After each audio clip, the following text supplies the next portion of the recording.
Good evening, guys, and welcome out to Revolution. We're going to be going through part 22 of examining TurretinFan's response concerning Revelation 16:5 by Nick Sayers. And so I think you guys know the drill. TurretinFan has done about 20 videos, and he is reading through my book on Revelation 16:5. And so as he goes through those, I'm examining every word that he says on these things, just so that we can cross-reference these issues, so that we can make sure that he is not straw-manning or overlooking information. And so, and I think he's doing quite a thorough examination, but unfortunately, in listening to his last video, he does adopt quite a lot of, well, what usually happens is people tend to follow an anecdote rather than just follow the facts or follow the truth. And so I did sense quite a lot of misrepresentation, because my whole entire book is basically that there is a nomina sacra there at Revelation 16:5. And so if that's the case, then 100% of the manuscripts are backed up because it's a nomen sacrum. And so that just needs to be expanded, and then you have the full triadic declaration there. Where what TurretinFan's done is he has pretty much forgotten the first part of my book, which was all about that. And now he's only dealing with extant manuscript evidence, which I actually saw a very interesting thing on James Snap's website the other day. So let's just have a quick look at that. Conjecture. Conjecture James Snap.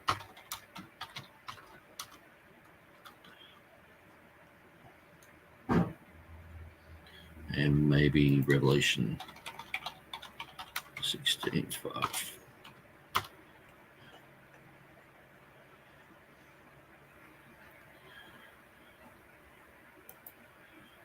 Okay. You mightn't have it there, conjectural.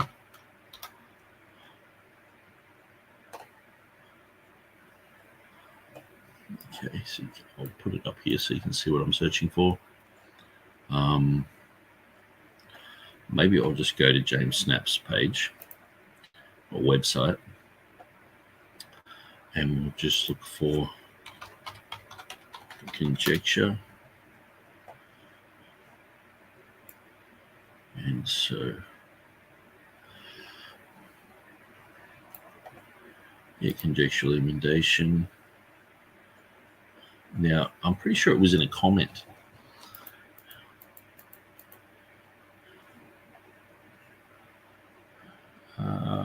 Yeah, 4 comments.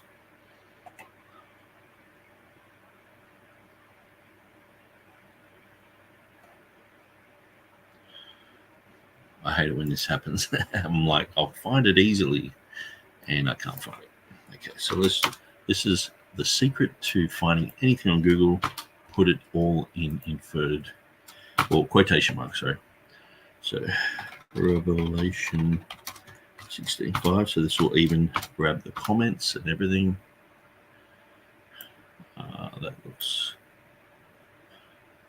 This looks like it. I think it was quite recent. Yeah, stop usurping the original text.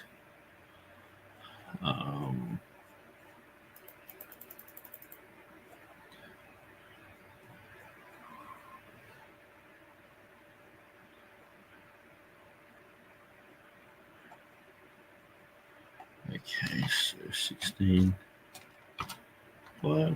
Here we go. Now, when you notice this, so this guy Andrew he's understood what I've had to say here. So he's got a few issues, cleaning up a few things about the TR, and then he's like, okay, on a similar note, I should add the variant at Revelation 16:5 is just a translation of a nomen sacrum. and should have the same resultant translation from either the expanded Bezer, Hutter, Elzevir. The Hutter doesn't actually have the same as Bezer or Elzevir. So, or contracted Stephanus Bezer 1565, Elzevir 1524 form. So what he's saying there is quite important to understand. When I'm saying, okay, it says holy, like to me, see, this is where people who understand nomina sacra, they know exactly nomina sacra. I know exactly what I'm talking about.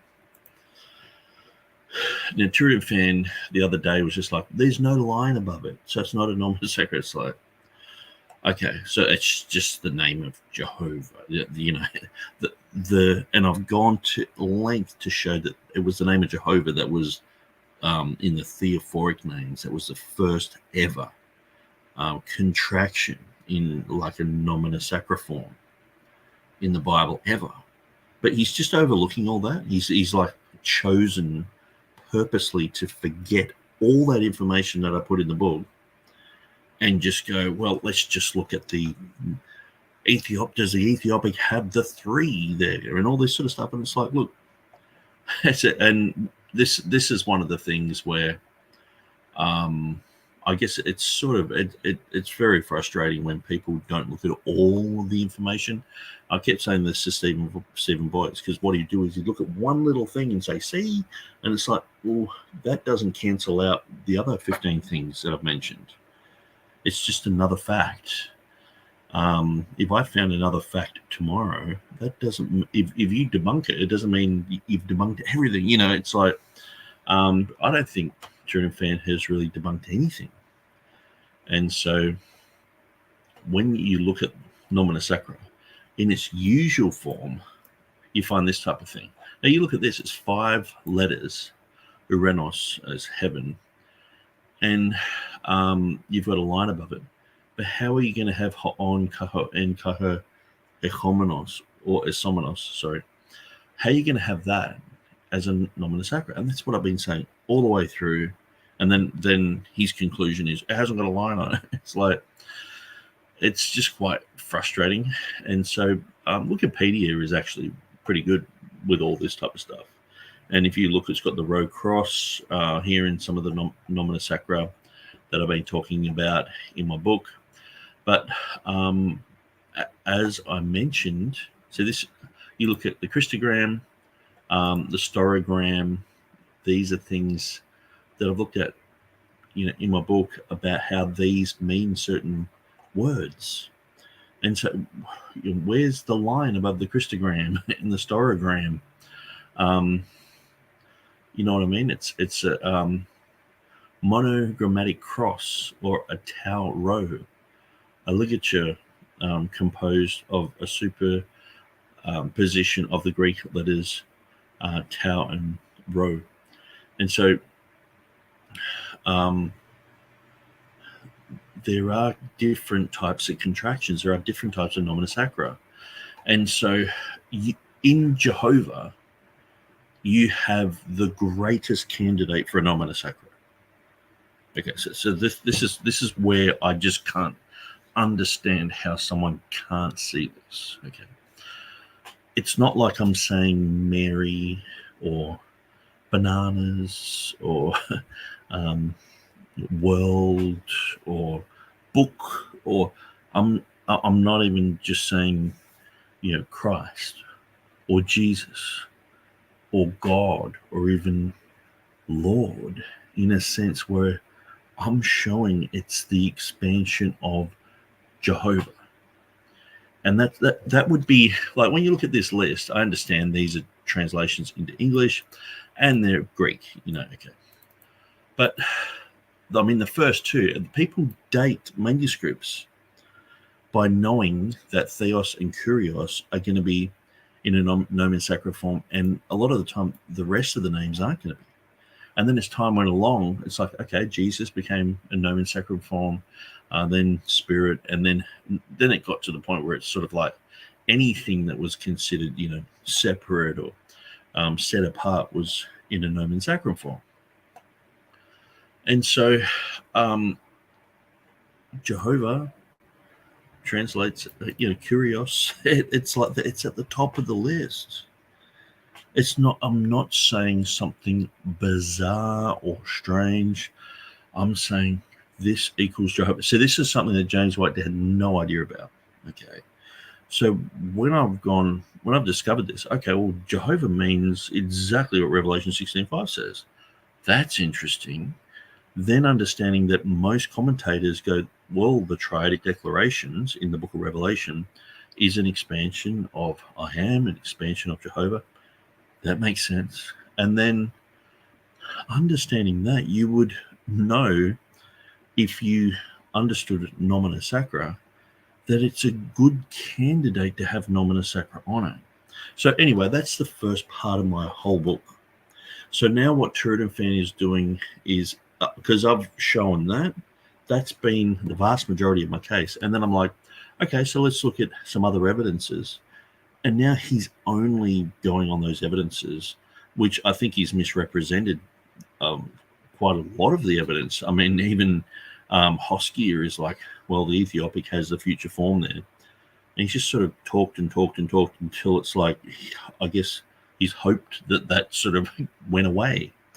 I mean, he would be much better off just saying, yeah, it does have the future form there, but I don't think it's related, rather than try and pretend that like he's sort of, in one sense, admitting it's got the future form, but then saying, well, because it doesn't have the other things, it's not the same. It doesn't have a triadic declaration there. And it's like, so anyway, I sort of did see this coming because I've seen it before, where, like, if we were arguing over the word theos or weos in John chapter 1 verse 18, where it says only begotten God or only begotten Son, if, like, I understand monogenes it's an important integral part to understanding whether it's weos or theos. Okay, but if I just went to all the other words in that verse and said, see, this manuscript doesn't have that one, and this one doesn't have this one, and this one, it's like, okay, I understand that, but aren't we looking at what we're looking at is what we're looking at. But what I've discussed is what we're looking at. So anyway, we're going to start going through another one of TurretinFan's videos, and there's about 4 of these videos to go, and the last one went for like 4 hours, and so there's quite a lot of catch up to do. So let's begin.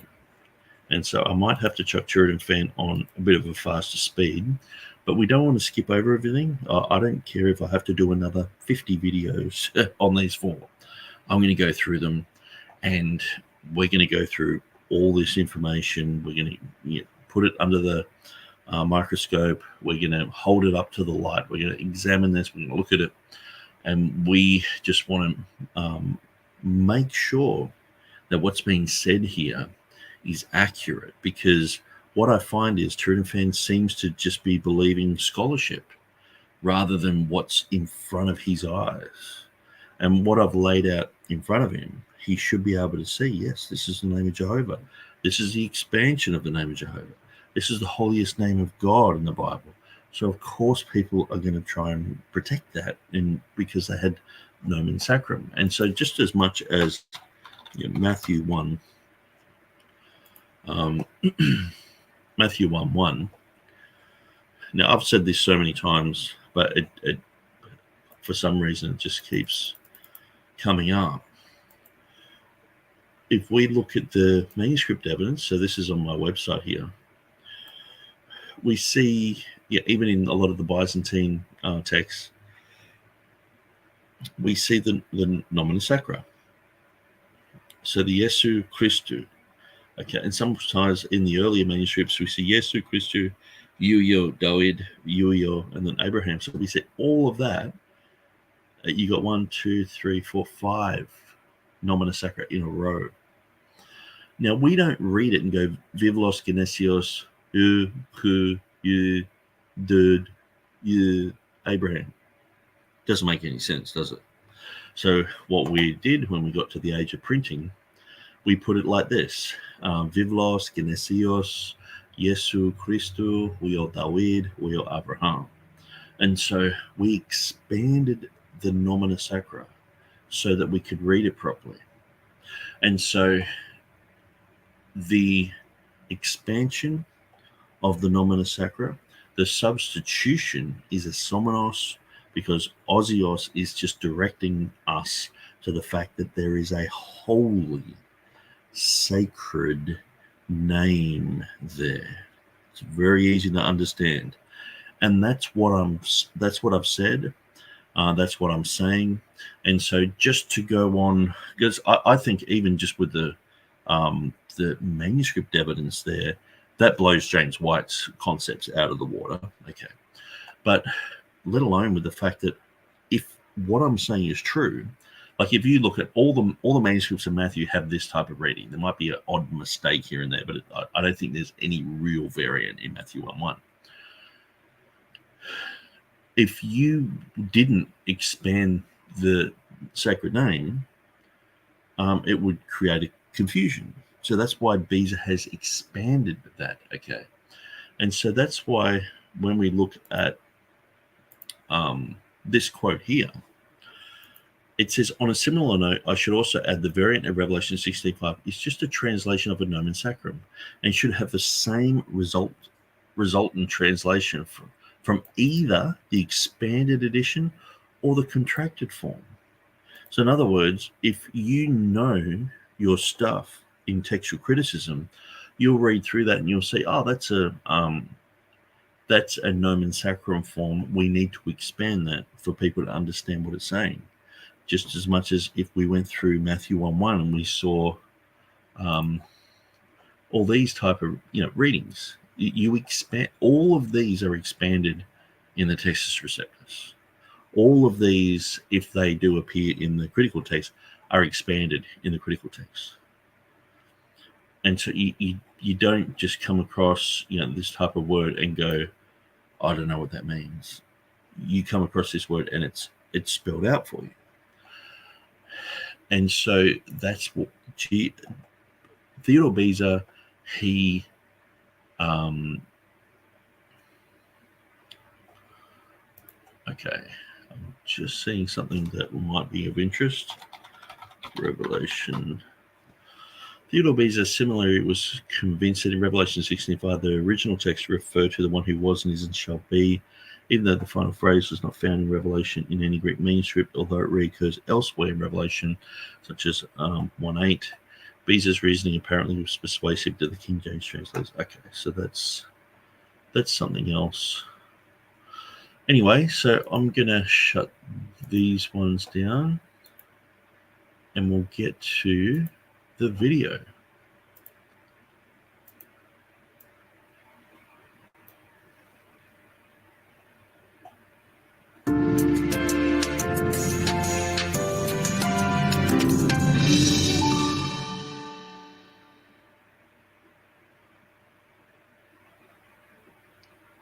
Welcome, one and all, to yet another episode of Responding to Nick Sayers regarding his book on Beza's expansion. That's how Nick characterizes it, of a rare nomen sacrum form in Revelation 16:5. This is part 18 of the series. From my side, it's 18. Nick has been doing his own episodes, responding to my episodes. You can check them out on his channel. Some of the material he addresses, some of the things he raises, some of the points he raises, I don't disagree with. Some of the points he's raising are clarifications. Some of the points I do disagree with. And at some point, I need to get caught up on my responses to his responses. So I anticipate there'll be this episode. There's going to be at least one more episode for Chapter 4. We're delving into Chapter 4 today, but we're not going to be finishing it today. We have at least one more episode in Chapter 4 after this, which specifically on Beza. And I'm really looking forward to that. That's really critical and central to the thesis that Nick has. Then there's one or two sections after that, which could easily be handled in a single episode. I believe they're on the King James translators and something else which has eluded my mind at the moment. Maybe we'll set that aside for the moment. Then there's a conclusion section, which will be a nice way to review the main arguments that are laid out, and some about the author section, which I'll just acknowledge probably not. There's nothing to respond to. It's not an argument. It's just personal interest type material. So I'm anticipating at least 3, maybe 4 more episodes for this particular series. It would be nice to round it out to like an even 25 or something like that if I can. I don't want to drag it out unnecessarily, but also I don't want to rush it and hurry past anything important. And in fact, I think Nick feels that in some cases I may have actually rushed past something important in the process, and a couple times he's tried to draw my attention to something. In some cases, I may have missed things as I went through. As I said, I'll be listening to and responding to some of the material that Nick presented, but not all, partly just because I don't want to create an endless back and forth, especially for relatively minor points. Some of them are minor. Some of the points, his response is, well, yes, but you're missing the forest for the trees, this kind of idea. So if I am, I am. But I'm working my way gradually through. We're now at page 145 of the book, the beginning of chapter 4. We'll do the intro to chapter 4, section 4.1, which is titled Reformers, Tremelius, Junius, and Beza.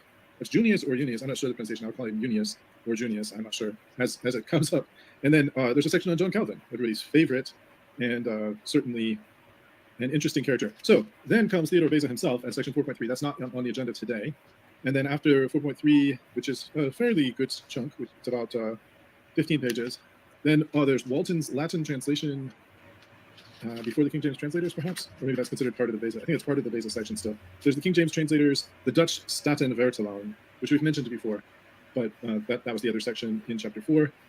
And then there's actually a section I forgot about, the Elsevier's additions section, and then a conclusion, as I mentioned. There's also an appendix where he just transcribes some material from James White's Dividing Line, which I'm appreciative for, and nevertheless, I don't think that I'll probably be reviewing those comments in detail, unless maybe I will offer up some comments of places where I would take a different point than what Dr. White said. I'm not sure. Ultimately, whether I agree with Dr. White or not is less important than the truth of whether or not the text of Revelation 16:5 reads as Theodore Beza says, or as one of the other alternatives says.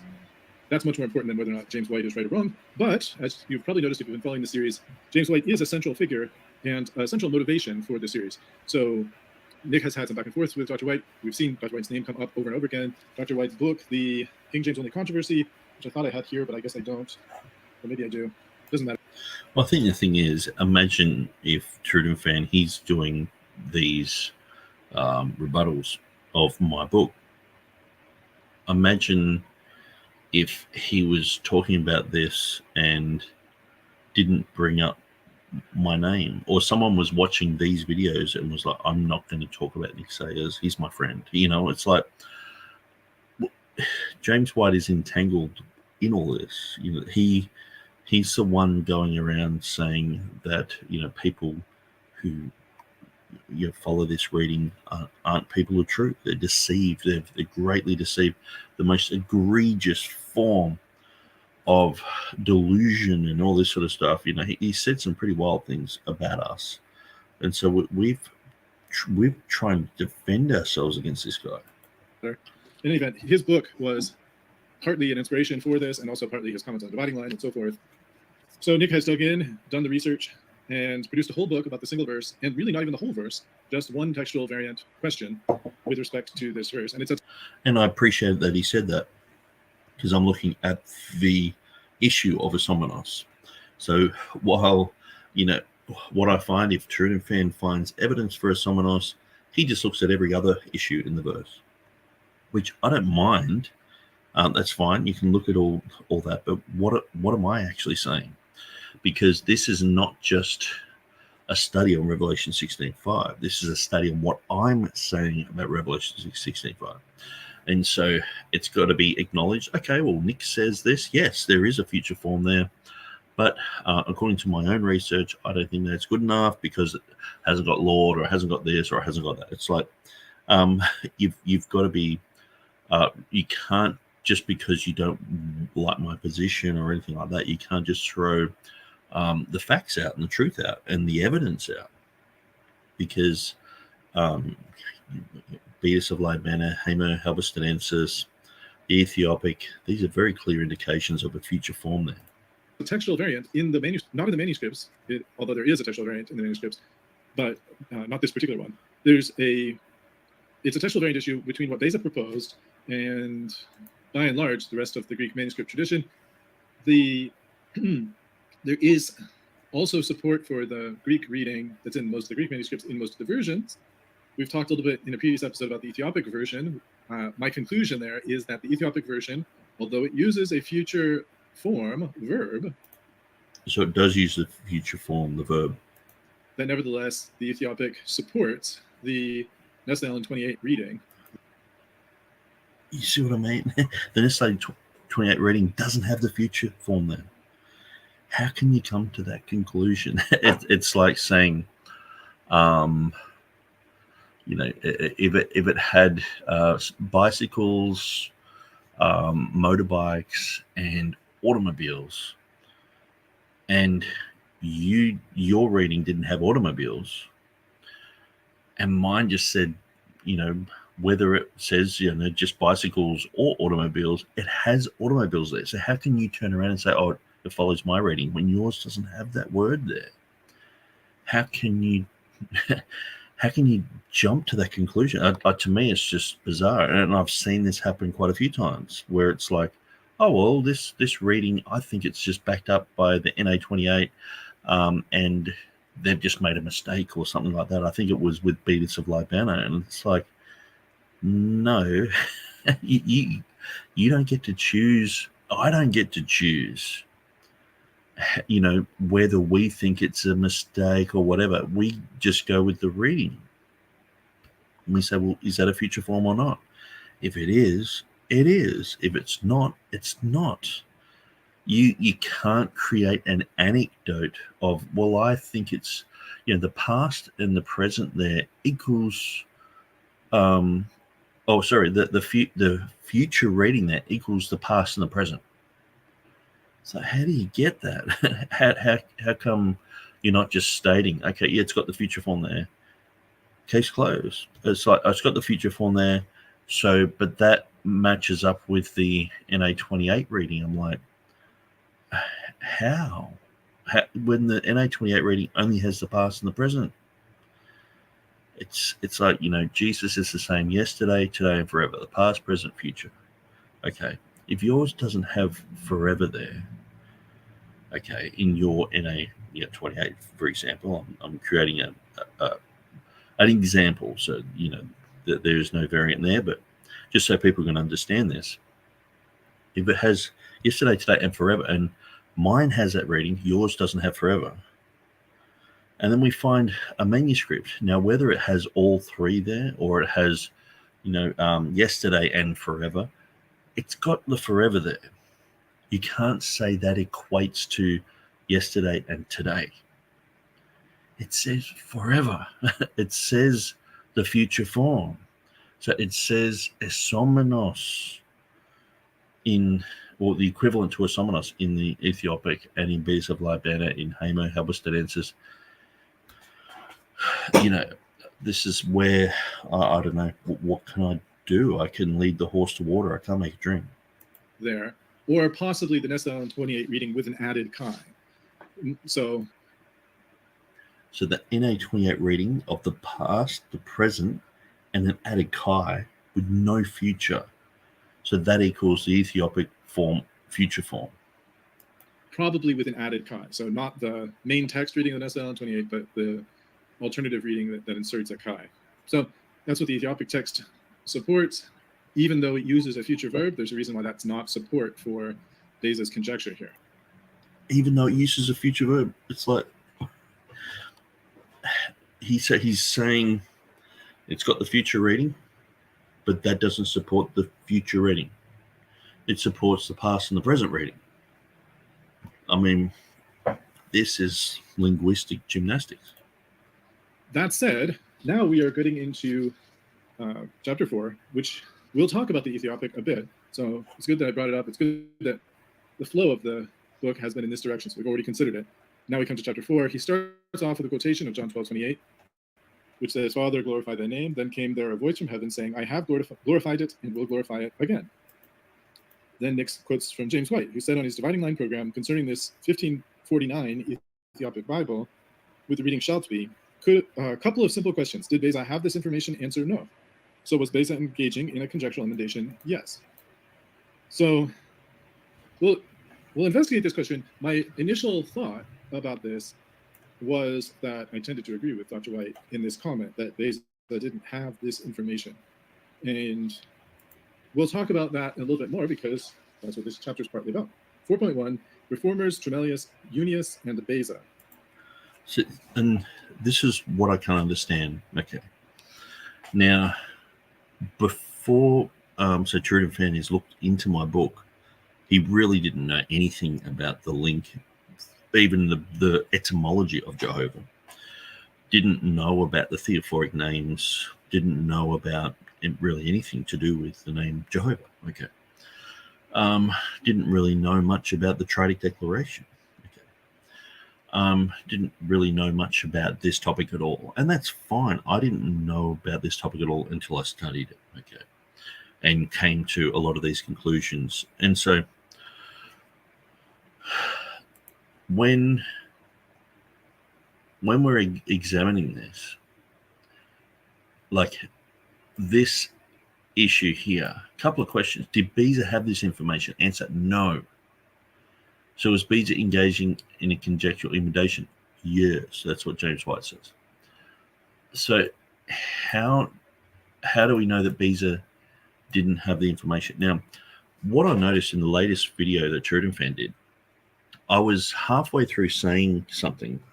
I actually said, I know quite a bit about Theodore Beza, but there's a lot I don't know. Now, when I'm saying that, it's a bit like someone saying, someone who's watched all the Star Wars movies, 500 times, and they're like, look, I know quite a lot about Star Wars, but there's still stuff I don't know. Like I see these people, they go on trivia shows and they have their forte, and sometimes they get asked questions and it's like, I don't know who the director's wife was. I don't know who, all these details. Sometimes they try to get them on these tricky questions. But I do know quite a lot about Theodore Beza, and I'm finding that TurretinFan oftentimes is quoting things that I've said about Scrivener, about Beza, about the 1611, with information that really I've pioneered on the Textus Receptus. And so he's learning about Beza, Scrivener, and the relationship to the King James from me. Now, I'm not saying everything, but the fine minutiae details, because sometimes I'll even say something. I'll say a term, a word, and then after a few videos, I hear people, I've heard Mark Ward talk about the bog standard. He was trying to explain that. And I was thinking, I'm the only one on the internet really using that term. And TurretinFan's pointed that out. Like, what's this bog standard thing? And I actually started saying it because my friend was saying it quite a lot. And I ended up saying it, and now it's my term. But I can tell when people are using my information or watching my stuff because I have a certain way of saying things. And I go through videos, debate videos, and sometimes I'm trying to find out where they got information from. And so if I hear someone quote me, I'm like, I'm pretty sure that was me. And so I'll check it out and think about it, rewind it, and I'm like, yeah, that's stuff that I've been saying. And the thing is, so TurretinFan has come along to this issue, and I'm grateful that he's going through, and it must be tiring for him to go through all this, but I think he's probably enjoyed it a little bit too. And he's come to the conclusion that Beza, there's just no way Beza would have had any access to any type of Ethiopic information. It's like, and see what I did when I put that information in my book that he knew Genius, it's like case closed, like sort of thing. It's like, it's a bit like saying, did O.J. Simpson know anything about basketball? And then you just have a picture of him with Michael Jordan. Well, case closed. You know what I mean? It's like that's how convincing I believed my material is with Tremellius. It's like you got someone who is absolutely given over to the Syriac language. And to be given over to the Syriac language, you have to really have known the Ethiopic because the guys who did the Syriac were the same guys who were associated with the Ethiopic. So it goes hand in hand. I mean, even in a political sense, if you were to, I'm just trying to think of some sort of example, but if you were to, write up a new draft or a bill that was coming into your state, say it's an anti-abortion bill or something like that, and the last people who wrote a bill about that were from a certain church denomination, and they had full association with other people, you would know about that. You have to know about that. It's like you would have to be almost like brain dead not to associate these things together. Okay, so with all that, let's just all I've done really in my book is had a cursory look, gone, okay, Theodore Beza, who was associated with him? Tremellius. Janius, studying Semitic languages. Ethiopic is a Semitic language. Okay. And it's like, from what I can understand is, like, see, I look at that and go, okay, now I know that. Most people don't know that information. But now that I do know that, I'm like, okay, well, I think that he possibly could have known about this Ethiopic version. Now, let's have a quick look at this book here in 1554 by Carolum Stephanum. Oh, that's a familiar name. Henry Stephanus's brother, Robert Stephanus's son. These guys weren't separate. They were printing in the same print shop. Okay. So what was he printing? The Institutionis Linguae Syriacae, Assyriacae, and then it has here Ethiopicae. And so this is by the Stephanus family, who did the royal edition of the Textus Receptus. So understanding that Theodore Beza, he took over from Calvin, and he also took over from Stephanus. And Henry, his Stephanus' son, printed all of the editions of Beza.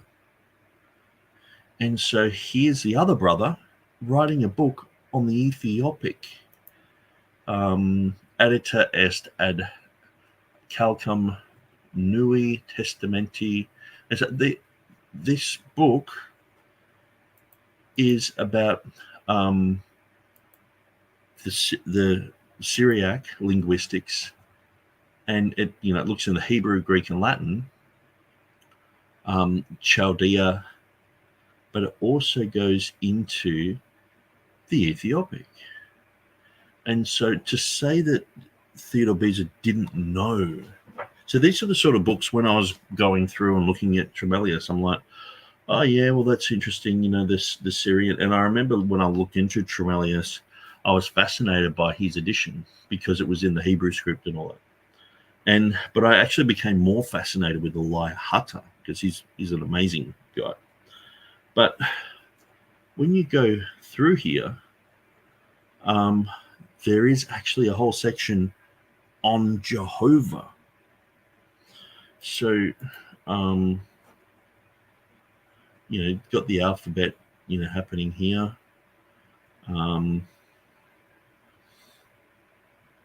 The Ethiopica enim vocals non separate a confonatubus. And so we are looking at the Syriac. And so, I mean, to say that Beza didn't know about this language, or that there was a New Testament when this book is written about the language and relating it to the New Testament. So all I've done in my book is put enough information for people to go, oh yeah, that makes sense. But see, I can understand James White. He said it without knowing anything.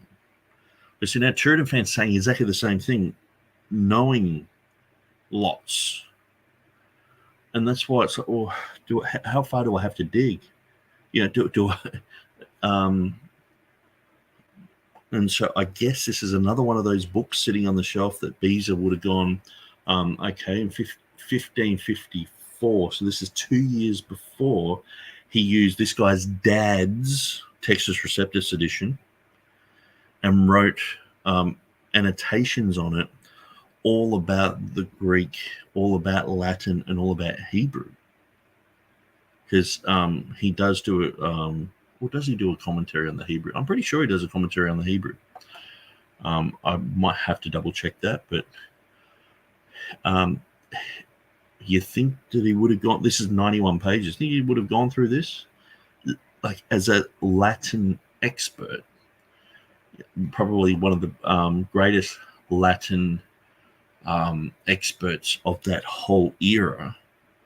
He would have zipped through this and gone, oh, okay, that's what this means. Okay, let's look at it. We're looking at the Arabic, we're looking at the Syriac, we're looking at the Ethiopic. Look, in Lingua Arabica, atque Ethiopica, Ethiopic is written on most pages.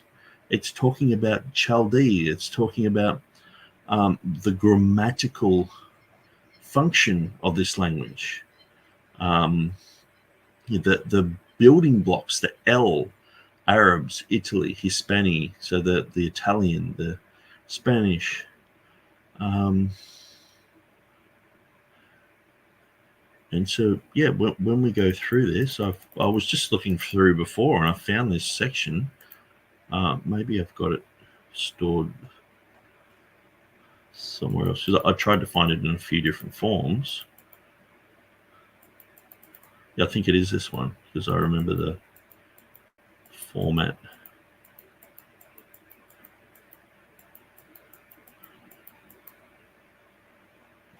Yeah. Actually, is this the same book? I better check. Institutions, Lingua Syriaca, yeah, Ethiopica, yeah, 1554.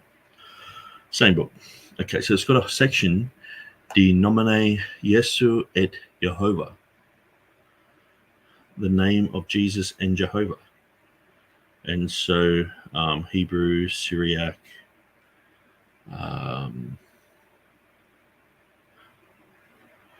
so this would be an amazing section to go through. Okay, so it starts talking about Jehovah and Yeshua, how the names are related. Yehoshua, I guess, for Jesus. Okay, going through that material there. So I'm just sort of basically just sort of saying, like, when I say, okay, well, you know, there's lots I know about Beza, but there's lots I don't know. This is the stuff that I'm like, okay, well, I'm pretty sure I've seen this before, but just forgotten about it. Here we have it related to Aya, the Elohim, the I Am, Exodus 3. So we're dealing with a lot of that type of stuff in my book. So this is of interest. And then we start going through, I'm pretty sure I saw it goes into the Ethiopic, which would be very interesting to do with the name of Jehovah in the Ethiopic. Here we go. So one section is about the name of Jesus and the name of Jehovah. The very next one is De omnibus de nomnibus et quomodo Arabis and Ethiopis deum nominant. So I'm pretty sure it's still talking about the names of God in Arabic and Ethiopic. So, I mean, you know, I sort of felt like in the last video, TurretinFan got a soundbite of me saying, look, there's lots I don't know about Beza. And he just went, yeah, well, if you don't know much about him, you really should look up about him and blah, blah, blah. And it's like, look, what I'm saying is I know a lot about Theodore Beza. Okay. Probably way, way more than the average Christian. But things like this, you know, he's working with Henry Stephanus on his text. I'm not sure who printed his first one. I might actually go through this because it seems like we're sort of mopping up a lot of the things that TurretinFan is saying, and people on his channel are like, does Nick get anything right? You know, and it's like, it's just because TurretinFan's not looking far enough. You know what I mean? Like I've got all the breadcrumbs there, and it's like he's eating one or two and sort of going, okay, we'll move to another section. But it's like, follow it through. You know, the claim is from James White that Beza didn't know about the Ethiopic. He claimed that. Okay, I've disproven it in my book. It's pretty clear. Tremelius, it's just like game over. Okay, so you're like, no, that's not game over. And I'm like, okay, what about this? The Ethiopic, it's talking about the New Testament. It's talking about the name of Jehovah.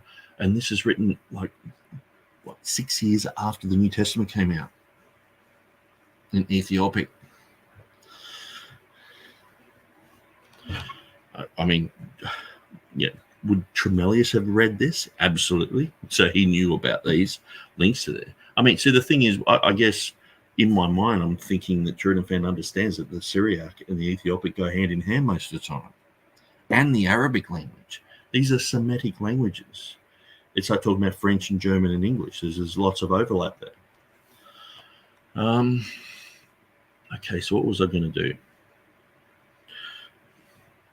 I've gotten excited and I've forgotten what I was going to do.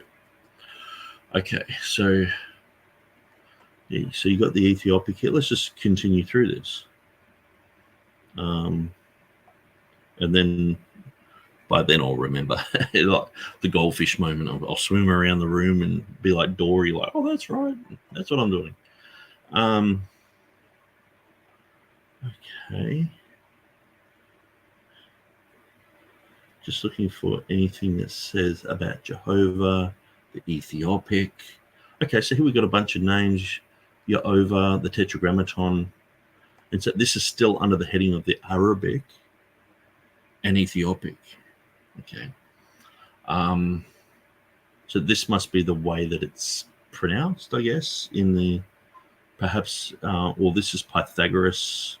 So I'm not sure exactly how relative that is, but you know, he's talking about El, Eloah, Elohim, Sadai, Adon for Adonai, quiesced. That's interesting. On, so that's part of the Haya or Yahaya and Asher, and so that's part of Hata has that type of thing. Adonai, Vel, Elohim, Sabaoth, Dominus. So there's quite a lot there. Elion. So we see all that type of thing. Ori goes into origins. Hexapla goes into the Ia, in Ia est Jehovah, talking about the contraction of the name of Jehovah.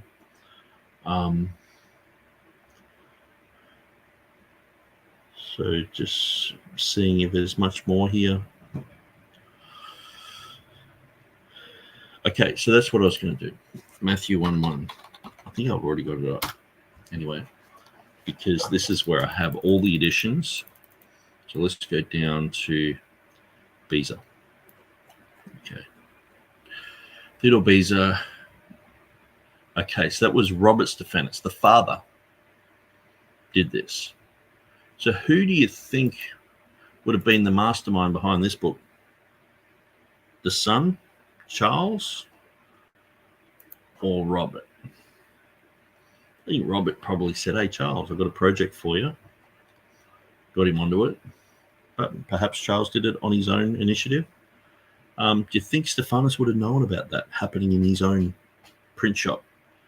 Do you think Stephanus, who did his own Textus Receptus edition, and these guys had to flee to Geneva from Paris during this time, so they're all living together in Geneva with Beza. So Stephanus would have known for sure. His son's doing a project in his print shop. I think Henry Stephanus would have known. I think so. His brother did a book. Hey, bro, what are you working on? I'm doing this book about the Ethiopic and the Chaldee and the Syria, all this stuff. Oh, great. That's interesting. But when he's there with Theodore Beza, it's like, we can never talk about the Ethiopic. Why? Because James White says in the future that you never saw it. You didn't know about it. You had no idea about it. So we see here Robert Stephanus. And then we see, actually, that's Stephanus. So, of course, he's going to be printing his own ones. Okay, so it doesn't say who printed this one. 15. So let's have a look at this. In the 1565, Stephanus is dead and Henry is printing it. I just want to say who printed his first edition. Now, okay, so it says Robert Estienne. Theodore de Beza. Okay, so that's definitely Stephanus has that edition. The father. Okay, so you're looking at 2 years after his son did a book on the Ethiopic and Arabic Bible and looking at New Testament, looking at the name of Jehovah. He worked on Theodore Beza's text, or Theodore Beza basically was amalgamating that type of text. Well, actually, I'm pretty sure Stephanus died in 1556. Now, I should just double check that.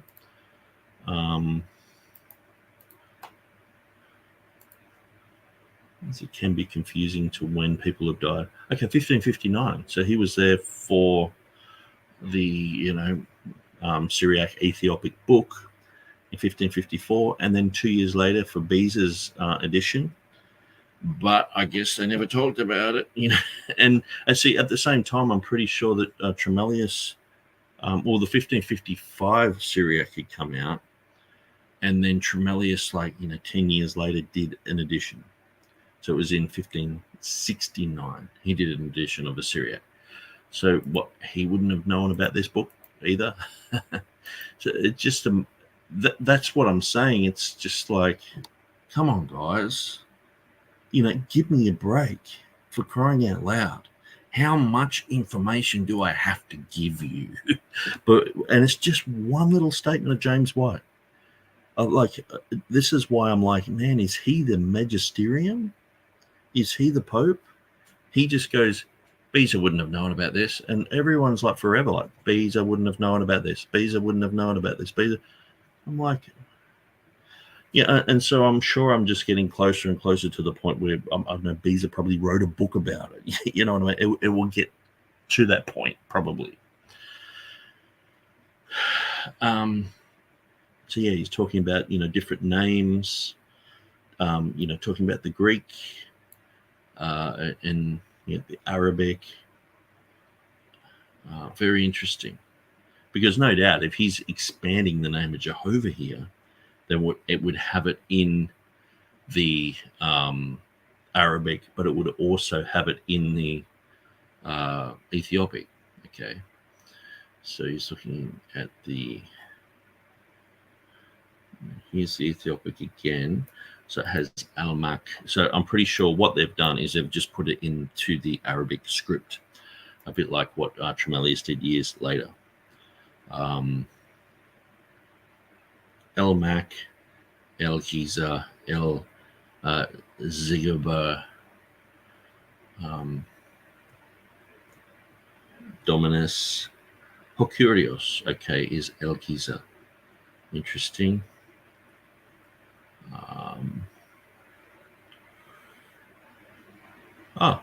The Ethiopic qui Rome habitant interpreter. Okay, so I might just copy that. Might have to type it out. Okay, so I'll just grab a notepad. Oops. Here we go. Just quickly copy that. Pod est dominus pater bonus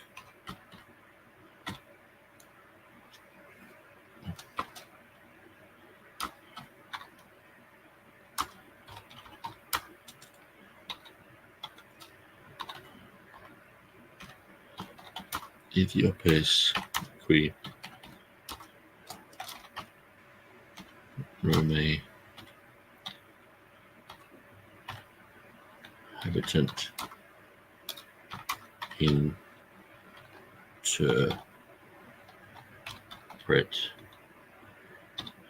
enter. Let's see what that says in translate. That'll be quite interesting.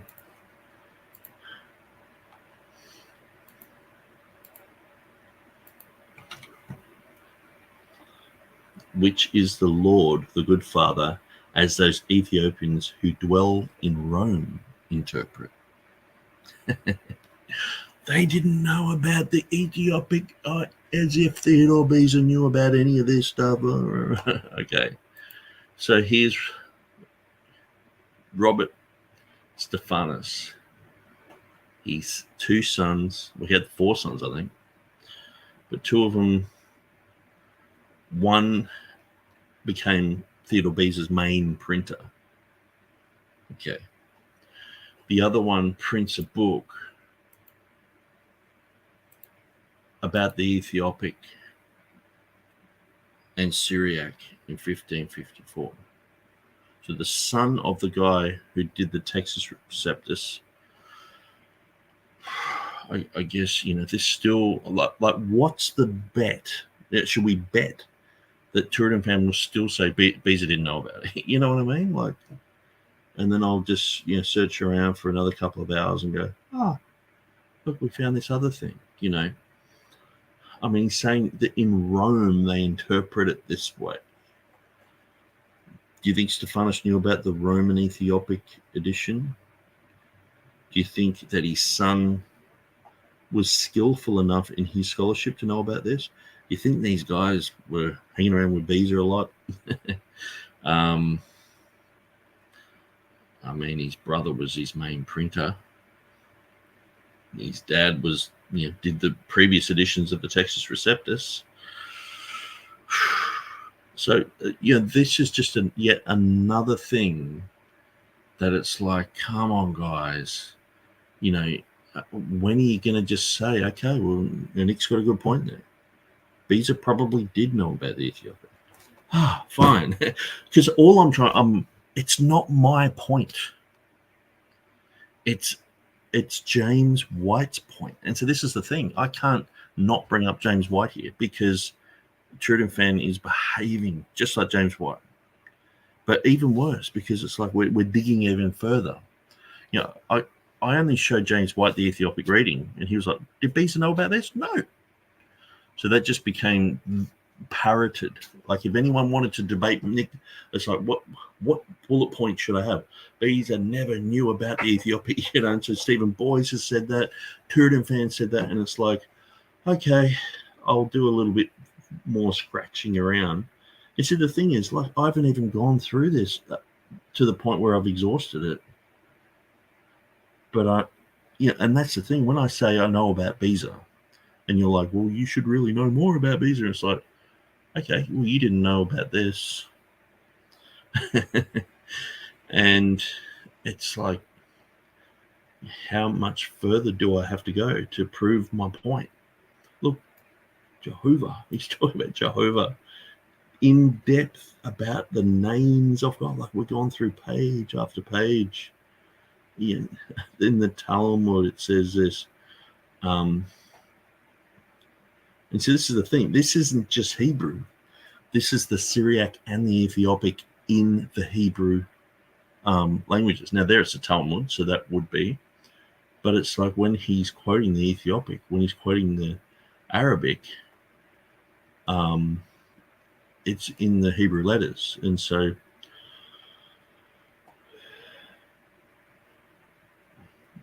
okay, I'm just sort of trying to see if there's anything else that I can just see that, but I think I've exhausted my point.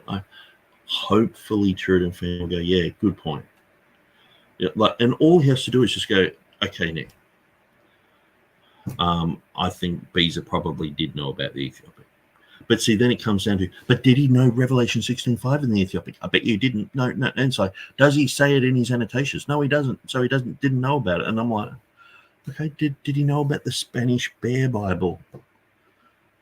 Most probably.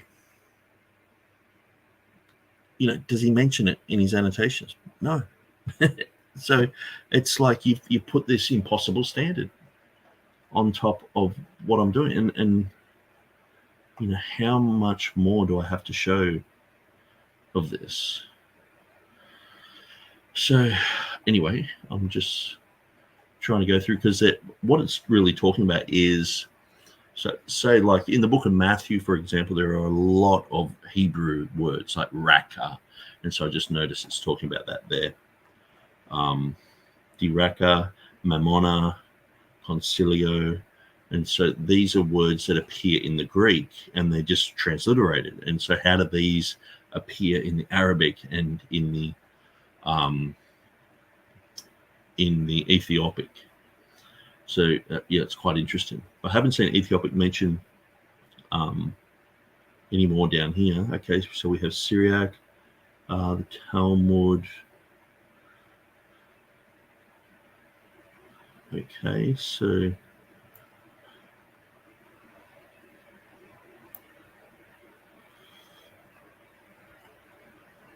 I'm not sure if he actually mentions any of these translators of the Ethiopic by name here,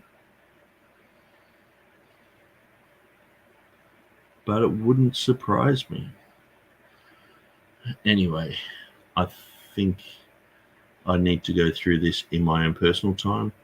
Probably this would be a great document to actually go through, and for me to get, like, say, the section on Jehovah and put it into my website, copy over the Latin, translate it, even if it's just a Google Translate, it should be fine.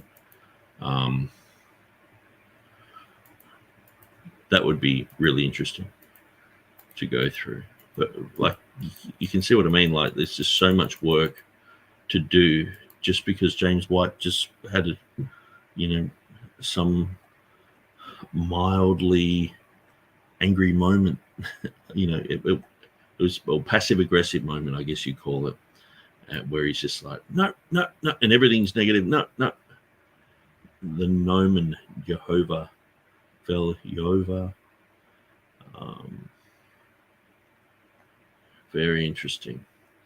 Okay, so let's drop back from there. So what I'll do, I'll throw these links into here so people don't have to go searching for them. It's on Hathy Trust as well. You can download the whole thing, but you can just download it from archive. Okay, so that's another Ethiopic book of 1552 that was floating around in Europe. Tons about the Ethiopic language. Okay, going into all sorts of the future form, etc.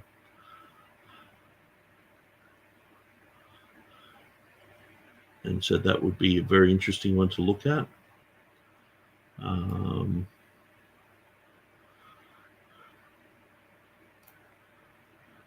Okay, so that was also written in Rome, so probably by the same people. It sounds like they had a whole institute for the Ethiopic church and the Ethiopic language, Bible, dictionaries, etc.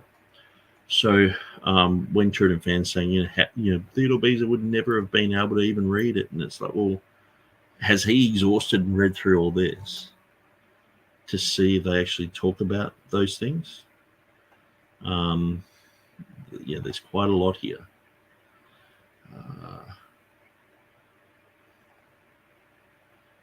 And I haven't even seen who wrote this. Yeah, half the time, just by seeing who wrote it, it's like, oh, he's Theodore Beeser's best mate. But then it's like, no, but Beezer wouldn't have known about all this, you know. So what are we looking at? It's only 85 pages. Okay, so let's have a look.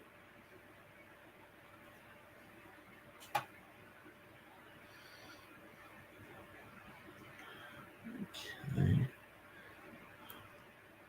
Marcello Cervino. Let's have a look. Marcello Cervino.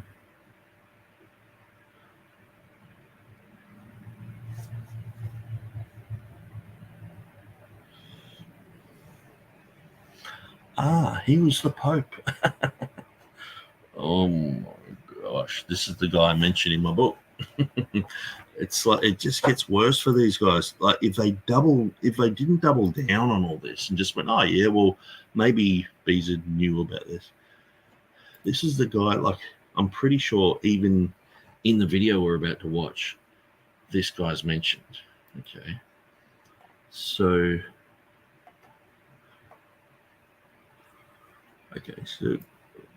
Rome, Catholic scholars,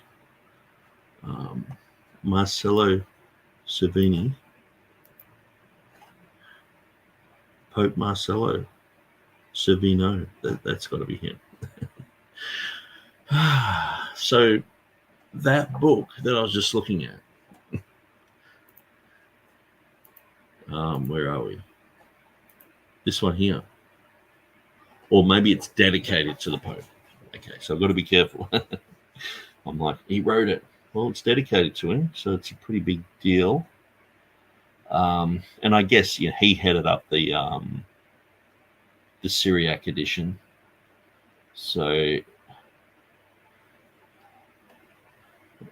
Chaldea, Syriaca, Arabica, and Arabica and Ethiopica. All these languages go hand in hand. That's why I mentioned Jenius. That's why I mentioned Tremelius. Yada, yada, yada. Okay. So maybe we'll have a name down here somewhere. Or maybe we'll... Okay, so it goes through and teaches you how to read Ethiopic. Amazing. How to read it. And, these aren't the only books that were probably around. Denomine.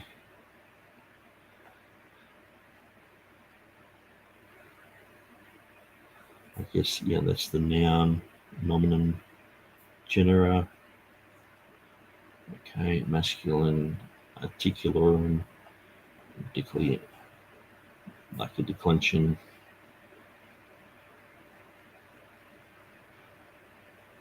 Okay, interesting. So that's something else I need to go through. But it's basically the how to. So I'm just looking for the name at the beginning.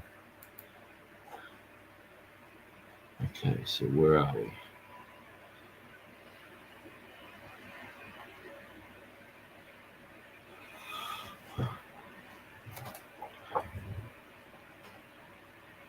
It's usually got a name. Maybe. Okay, I'm pretty sure I opened this earlier. Okay, let's shut some of these down.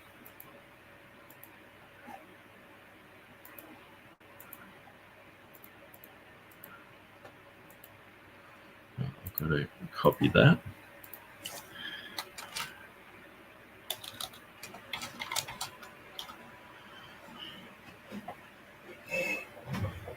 Yes, Google Books. So that'll tell us the details. 1552 by this guy.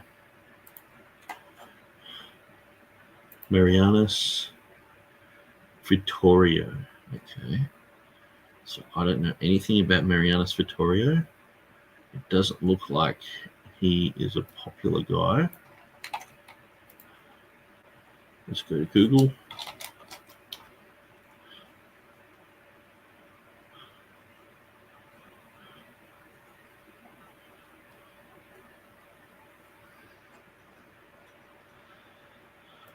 Okay, maybe if I just look for that book, it'll come up somewhere on Wikipedia or something like that. And okay, well catalogued. That'll tell us a little bit more about this guy. Google Books, Internet Archive. Okay, so it looks like it was printed later as well. So we'll just see if this guy knew Beza. The author was this guy. Okay, but that looks like later in Latin.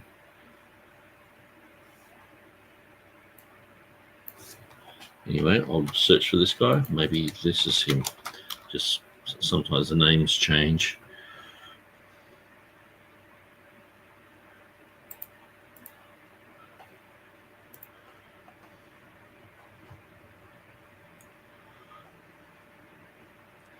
And that's what I found too. Sometimes it's called Abyssinium.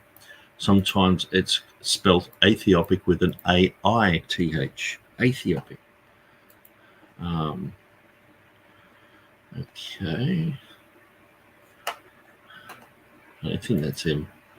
I think that's the guy who ended up printing. Okay, what do we have here? So that's his book.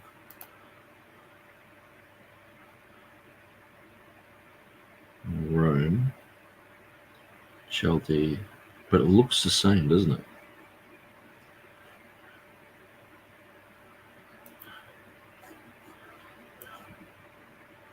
I'll just pull that one out.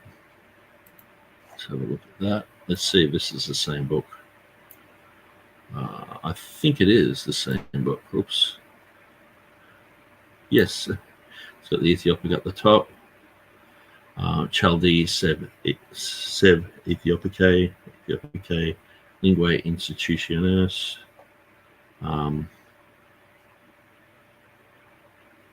So it says here Opus Utal ac Accreditum. So anyway, it says Rome MDCXXX. MDCXXX.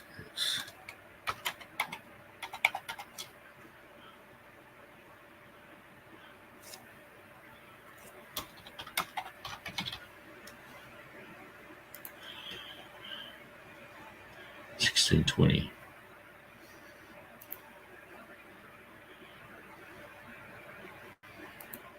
Or maybe it's $16.30. Maybe I missed it, but yeah, that would be an interesting one to read too, because you probably talk about past editions. Okay, she's got the Ethiopic alphabet.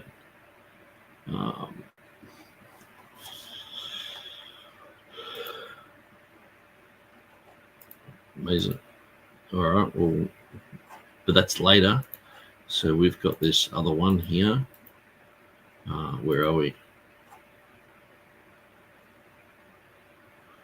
That's that one.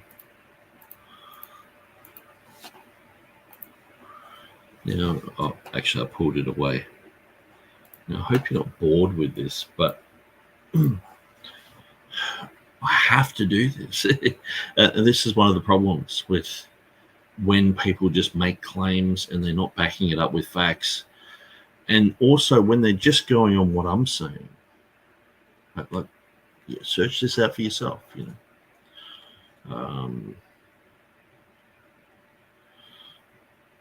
Marinus Vittorius. I'm pretty sure that was the guy's name. Marinus Vittorius.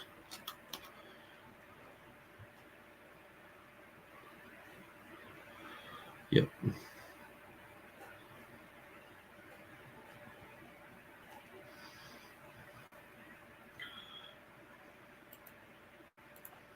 Okay, so we should be able to find Marinus Vittorius.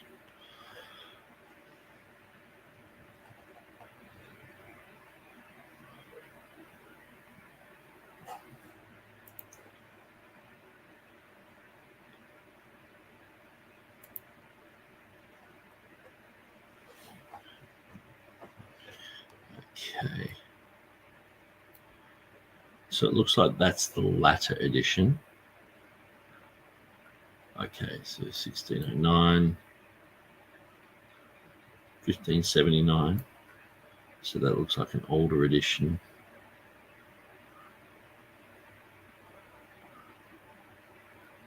Looking at manuscripts, that would be interesting. These guys are just fascinating to me.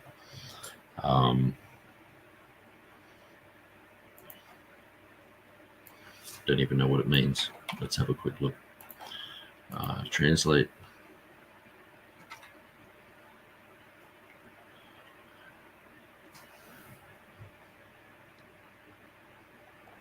Okay, looking at manuscripts. 9 volumes.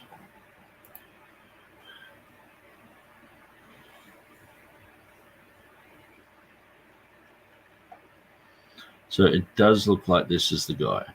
Okay. Okay, and that's the one that we're looking at with the Ethiopic there. I'm just wondering what else he's written. He's definitely one of the major scholars of this era.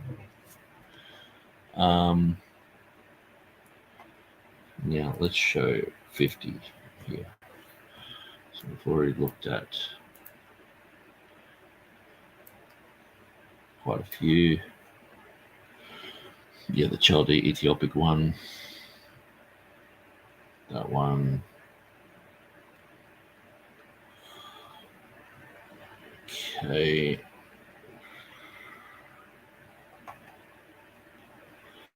Just looking for anything more that he's done. Looks like he was still doing stuff into the 70s. And that's 1602. It might have been done by someone else by then.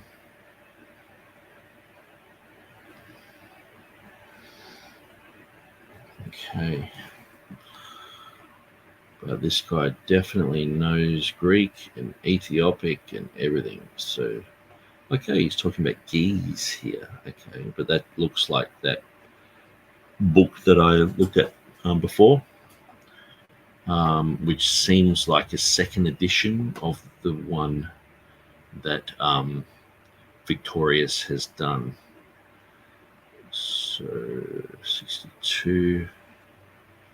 Okay, that's the Ethiopic one again. Okay, so it's quite a lot of stuff about this guy. So he should be famous enough to be on Wikipedia. So maybe I should. Let's have a look. Wikipedia.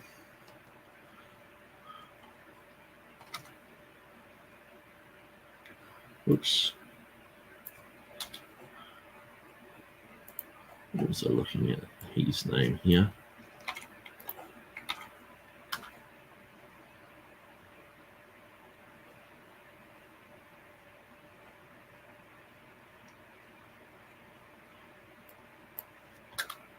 Victorious.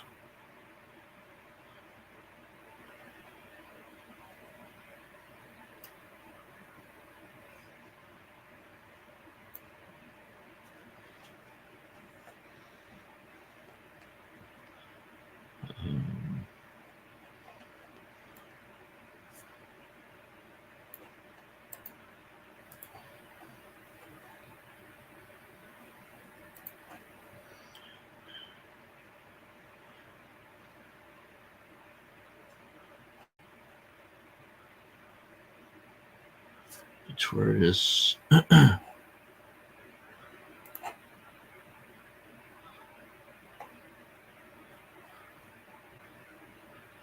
Aha, this looks like him. That's Petrus Victorious. Vittori.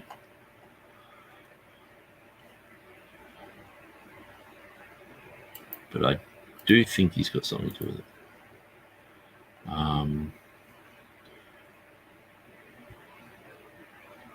Marianum Victorious. Marius Victorious. 5th century.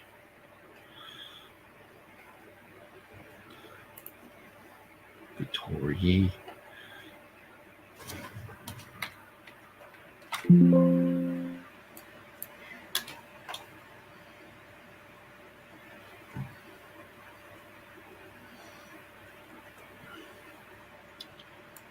Okay, it's hard to find people. But we did find him in the world catalogue, so maybe they'll have links. I'll just go back to his name. Here we are here. Maybe sometimes they just have, Wikipedia article here.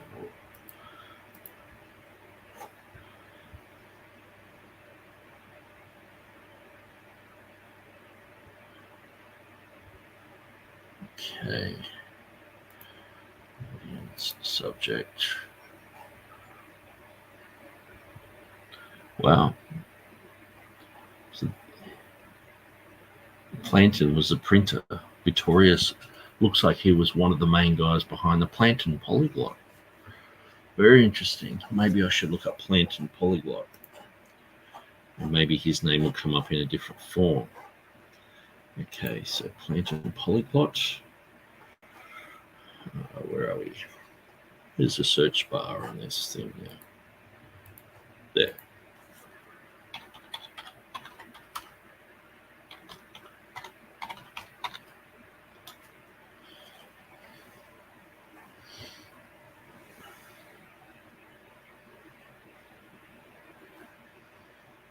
Okay.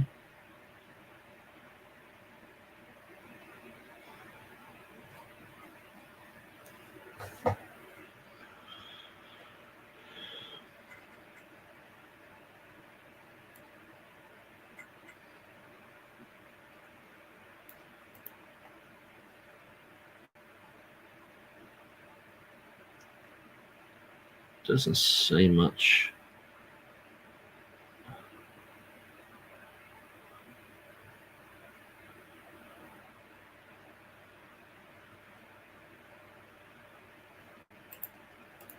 Doesn't say much about anything really about the whole polyglot Bible.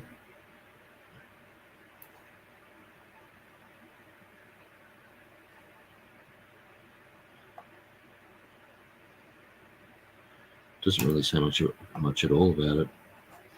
I mean, considering that you'll have an obscure manuscript and would have about as much information. I mean, the Plantin polyglot was huge in its day. Okay, Plantin Press.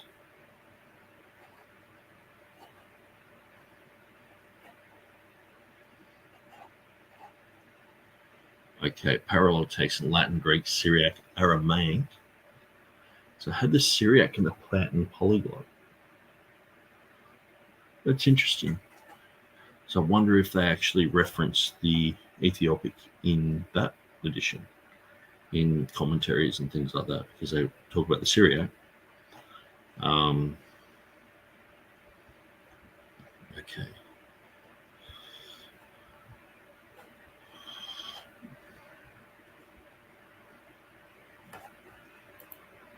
Okay, it looks like the Elzevirs actually came out of that family. It's very interesting. Okay, history. Anyway, I am rabbit trailing so far that it's going to be hard to come back. But let's come back. Okay, so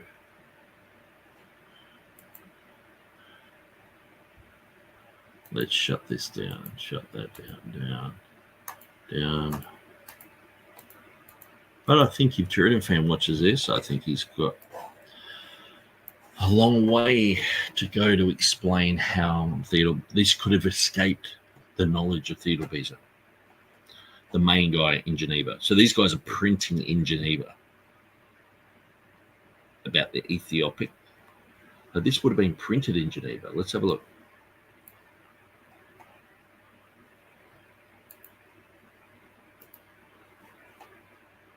So the one. Let's have a look.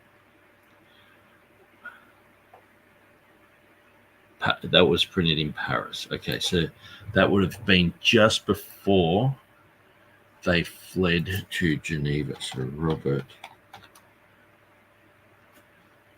Estiane, Stephanus.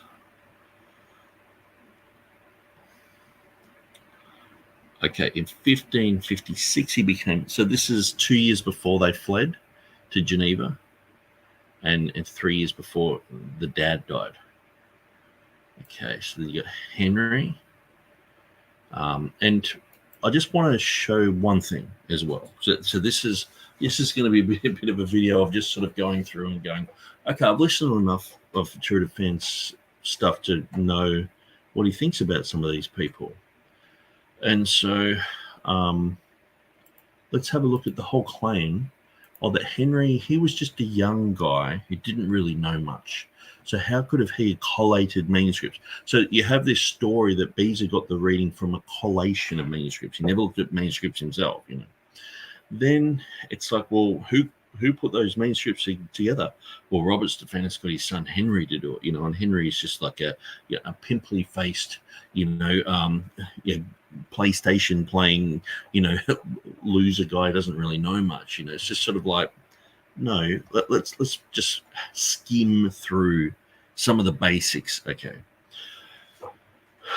Or that's actually the elder. So that's the elder. So that's Henry Stephanus' father, who was a printer as well. So the grandfather of Henry, his name was Henry as well, and he was a printer for the royal printer in Paris. Okay. So you have the French. He was a French printer and classical scholar, the eldest son of Robert Estienne. He was instructed in Latin, in Greek, in Hebrew. And when we say instructed, usually that means they know their stuff. Okay, especially people like this. I mean, Henry Stephanus, he made a Greek lexicon it's still used today. It's been like scholars have pored over it for hundreds and hundreds and hundreds of years. So if you're going to write a lexicon, you have to know your stuff. You're not just a dimwit. So he was instructed by his father, who would eventually take over the Estienne printing firm, which his father owned in 1559 when his father died.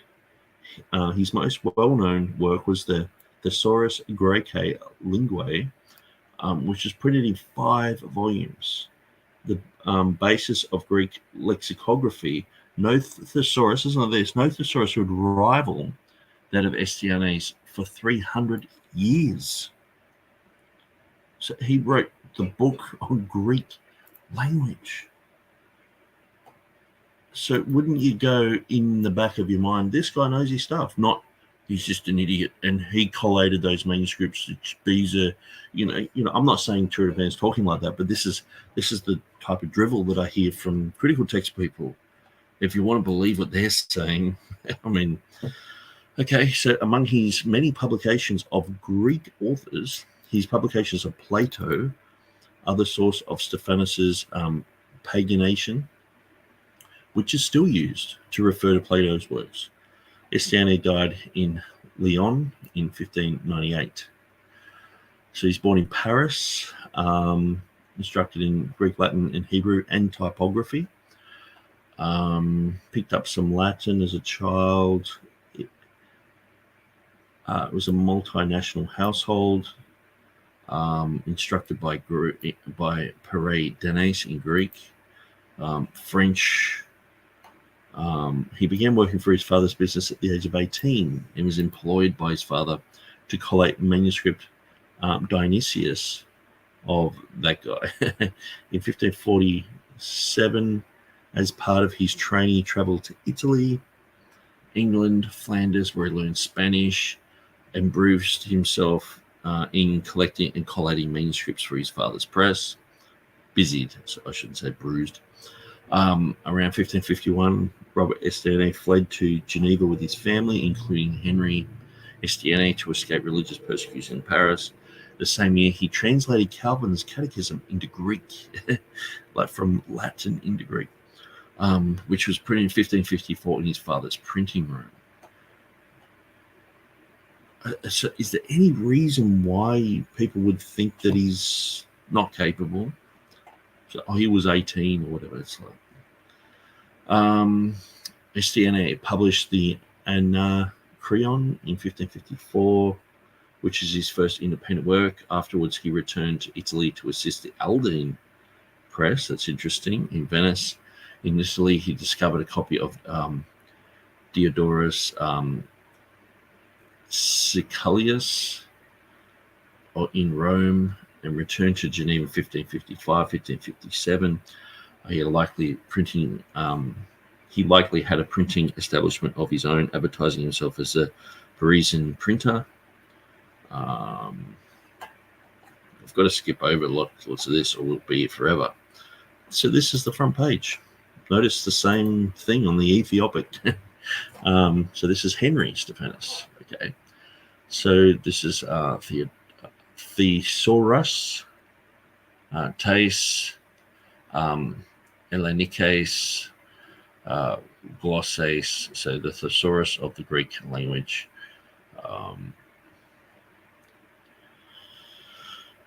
1572. Okay. And he was the main printer for Theodore Beza.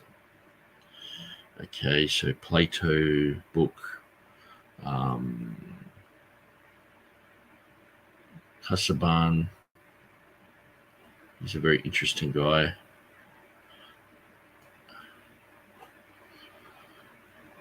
Henry is considered by some scholars to be the most prominent printer in the SDNA family. The greatest and last scholarly editors and publishers of the Renaissance. So they're saying he's better than his dad.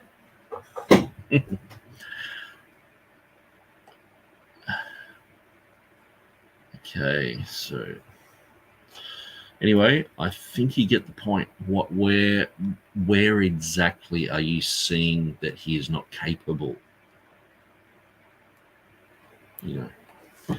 Anyway, that's just the basics of the Wikipedia search, but no doubt there will be something. It's like, well, he was only 18, and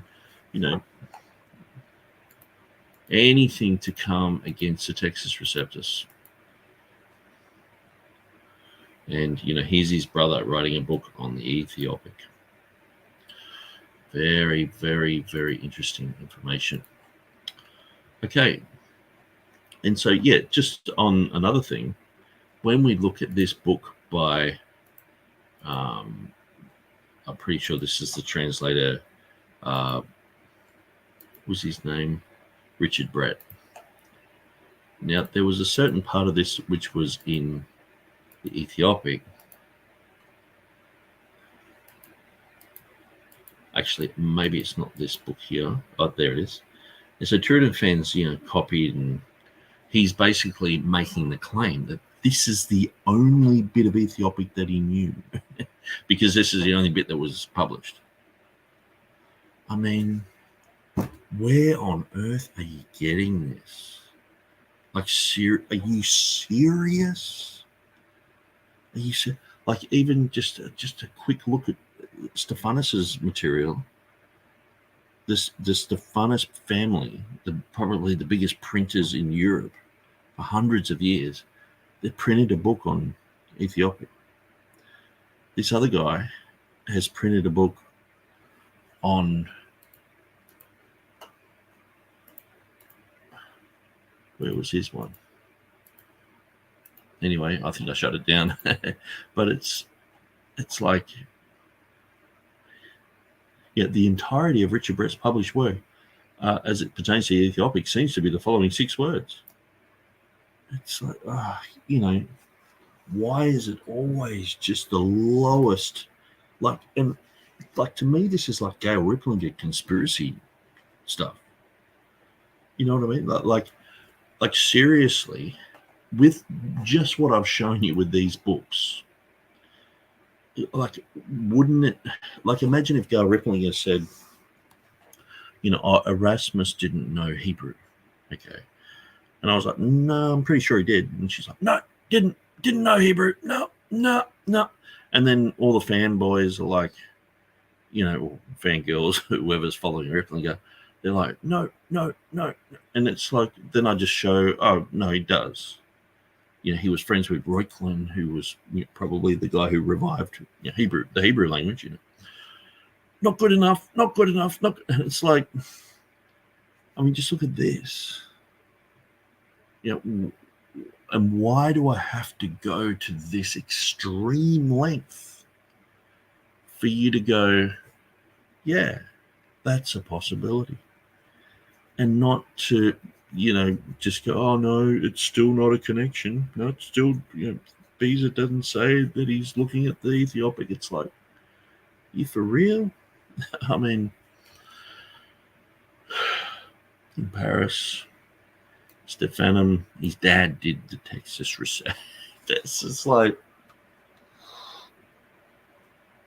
how can I explain it any different? Okay, so let's get back to the video. I've already gone for an hour and 35, so let's continue. White emphatically states that Beza didn't know of the Ethiopic reading. How he knows that, seeing he knows so little about any of the external or internal evidence for Revelation 16:5, reveals his presupposed anti-TR KJV position. He had his text, his tradition, and it seems no evidence will sway him from that. So you probably don't get this unless you listen to a lot of Dr. White and or a lot of Nick, but Nick is kind of paraphrasing and parroting back to Dr. White some rhetoric that Dr. White has used regarding King James Version supporters, if I'm not mistaken. I think this sounds very much like a kind of a paraphrase, where instead of just saying that the Textus Receptus or King James only people have their own presupposition and their text and their tradition, and no evidence will sway them from that. He may have even used almost those exact words. So I think he's just kind of having a little bit of a playful, or even not necessarily playful, but pushback on Dr. White's rhetoric there. But let's ask the question, like, it's less important whether or not Dr. White has the right epistemic connection with this information. Does Dr. White actually know this, or is he just wildly guessing? Is he just making something up? Is he just speculating? But so you would think the answer, if the question is, did Beza have this information, namely that they, when I say have the information that there was a future form verb used in Revelation 16:5 in the Ethiopic. If the question is, did Beza know about that? Did he have access to that information? Well, will we answer yes or no? Now, we mentioned a previous episode, there was one scholar who pointed out that no one used the Ethiopic text until Walton's Polyglot, or essentially nobody used it until Walton's Polyglot. And the reason for that was pretty simple, which is there are not a lot of people who spoke Ethiopic.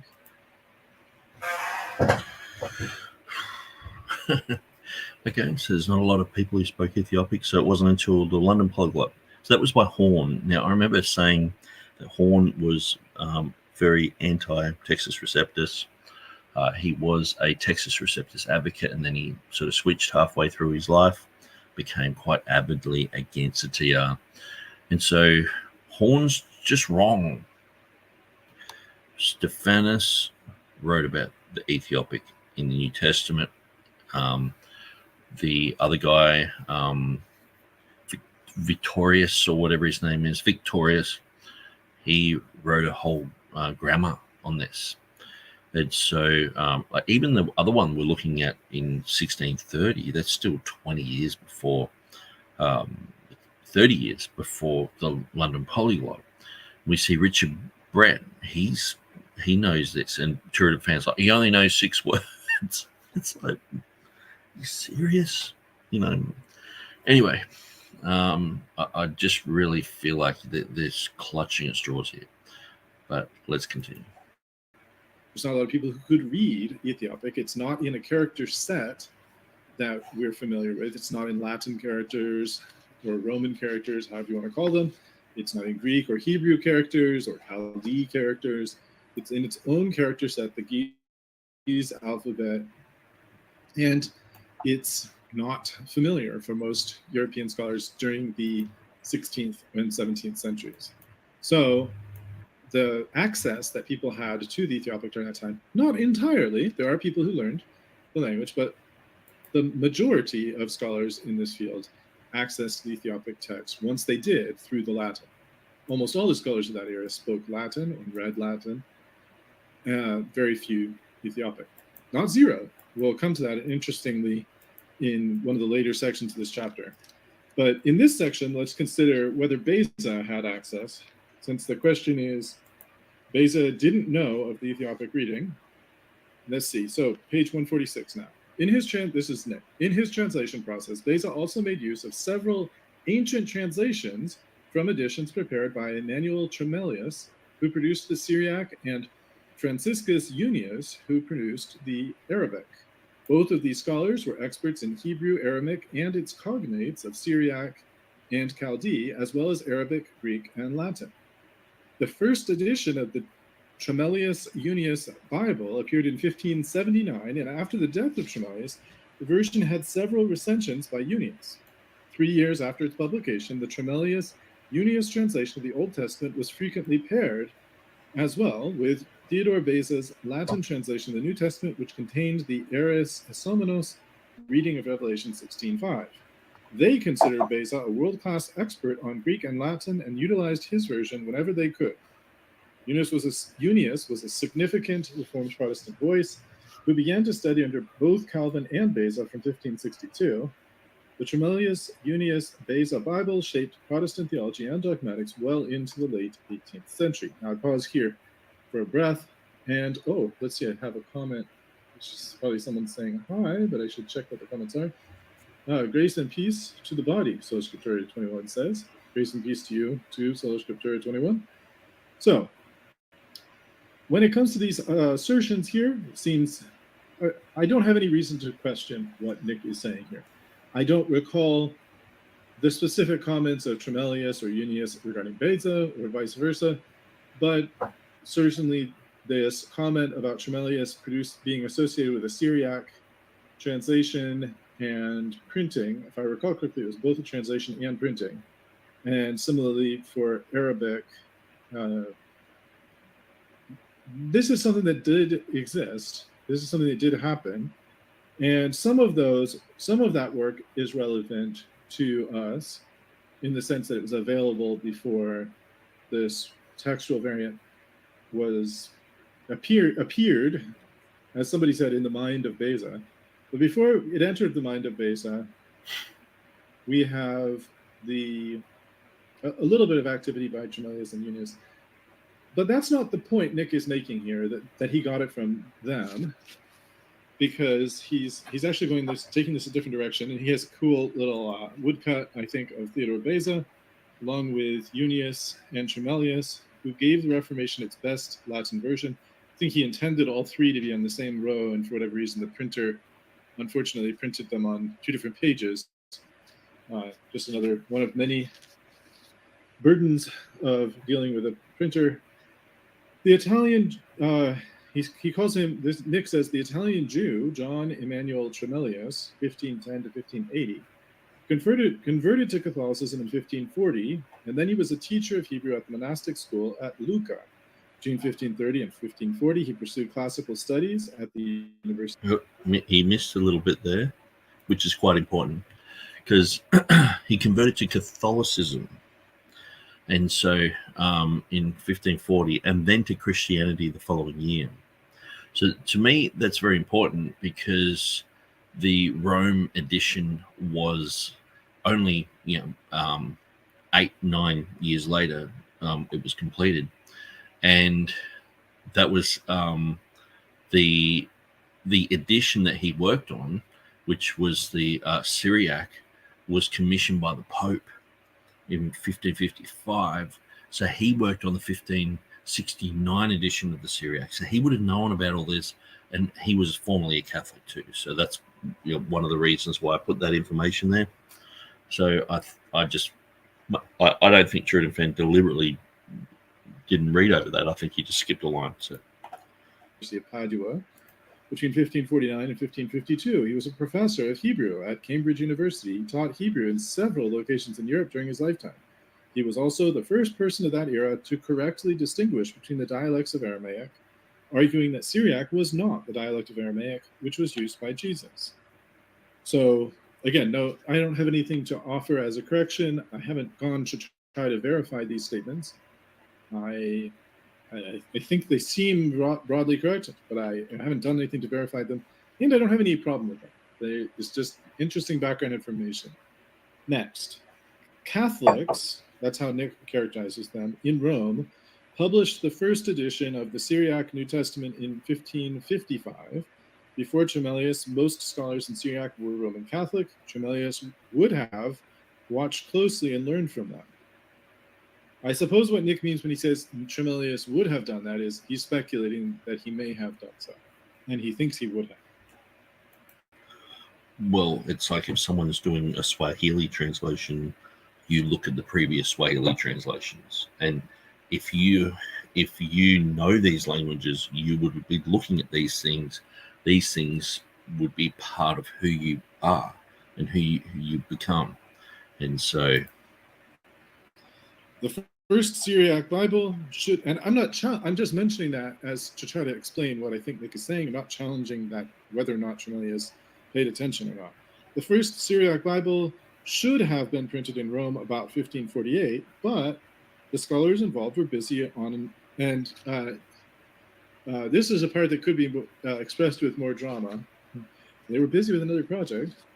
They were busy on the Ethiopic Bible of 1549. Now, I would just clarify, I don't know if Nick gets into this, but 1548, part of the Bible was printed, and 1549, the rest of the Bible was printed. The Ethiopic was actually 1548, I believe. The Ethiopic, I'm sorry. I think it's the complete Bible was 1549. So there was it was done in certain sections. So that's why I just say 1549, or else you have to have 1548/49. So it's a bit like B's is 1588/89 edition. It's like, I just say 88. That's what it says on his book at the front. And I guess too, at the time of this information, me putting this information there, I'm pretty sure that this was only just newly put onto the internet, the actual Ethiopic edition. So you could look at it through Walton's, but then it was like, oh, they put the Ethiopic up there, so you could look at it and you could think about it. And so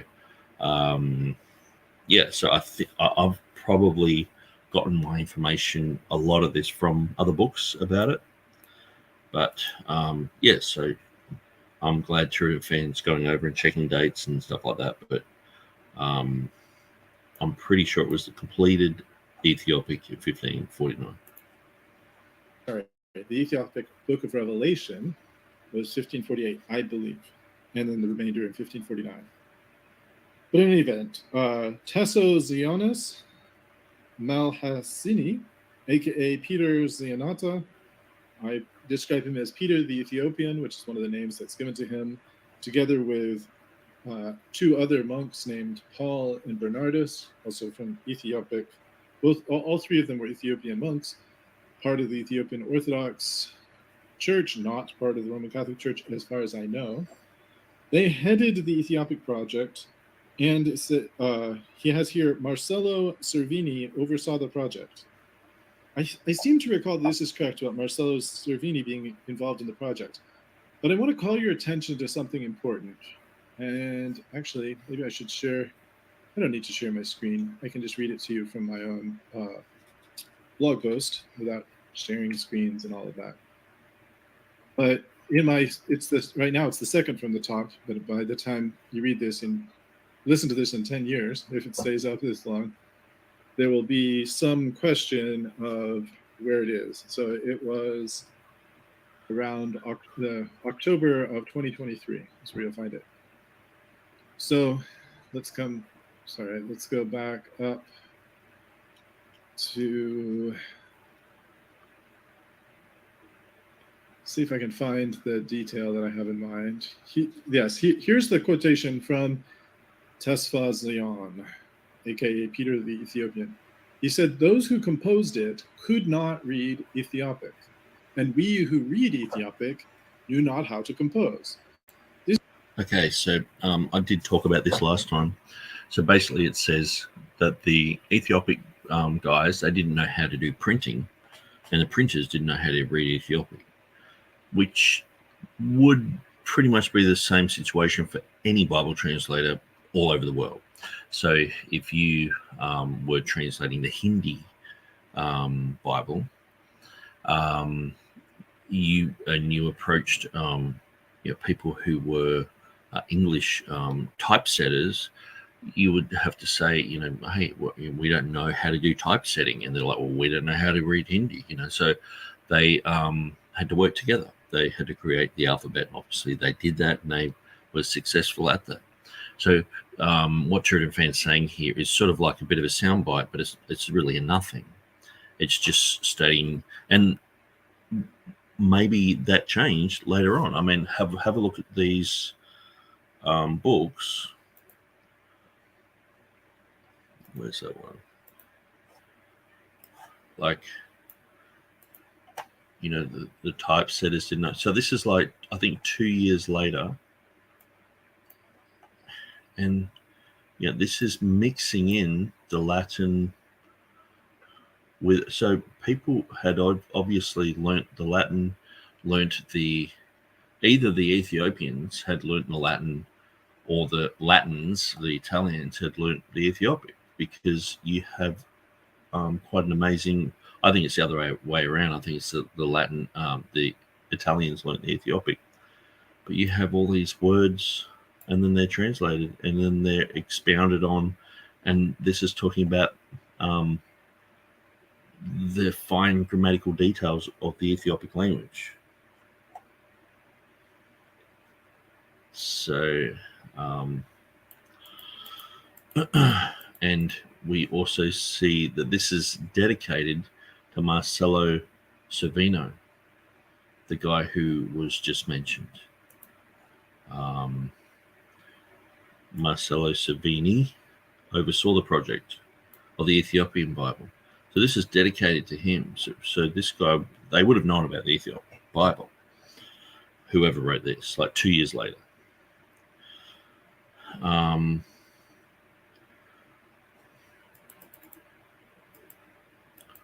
So yeah, I'd love to go through, when I've got time, I'll go through all this stuff. But again, this is just to prove a point that James White's just flippantly said. So I wonder how many videos, I wonder how much time of my life, like James White says, like a 10-second little soundbite, and I spend,